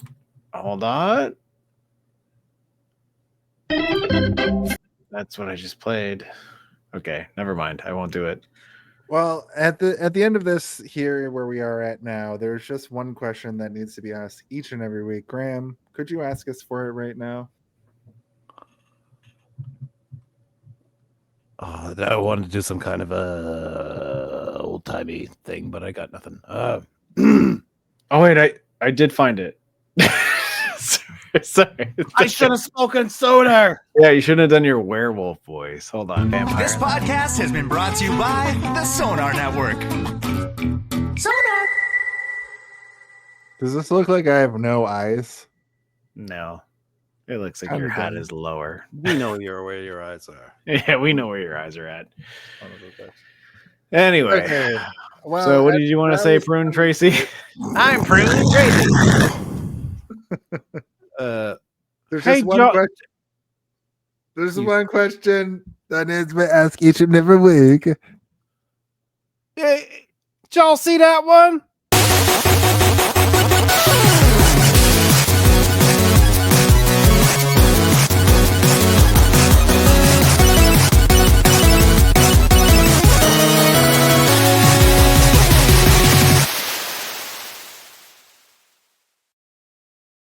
Now, I think there should be a good joke that happens because we had to listen to that in joke that was also good. So this joke needs to be better. Boner alert. Beam up some Star Trek content with Live Long and Podcast. A roundtable movie discussion with Hey, did you see this one? And take a peek into the darkness with Heard Noise. Must Investigate with Michael Chan. Watch us duke it out on trivial debates. And let's chat about TV with the Super Mater Brothers. It's all here on the United Federation of Podcasts. I wanted to see if you think this is too much. Yeah, sure. What's it for? My great aunt's 108th birthday, but she's got a bit of a heart condition.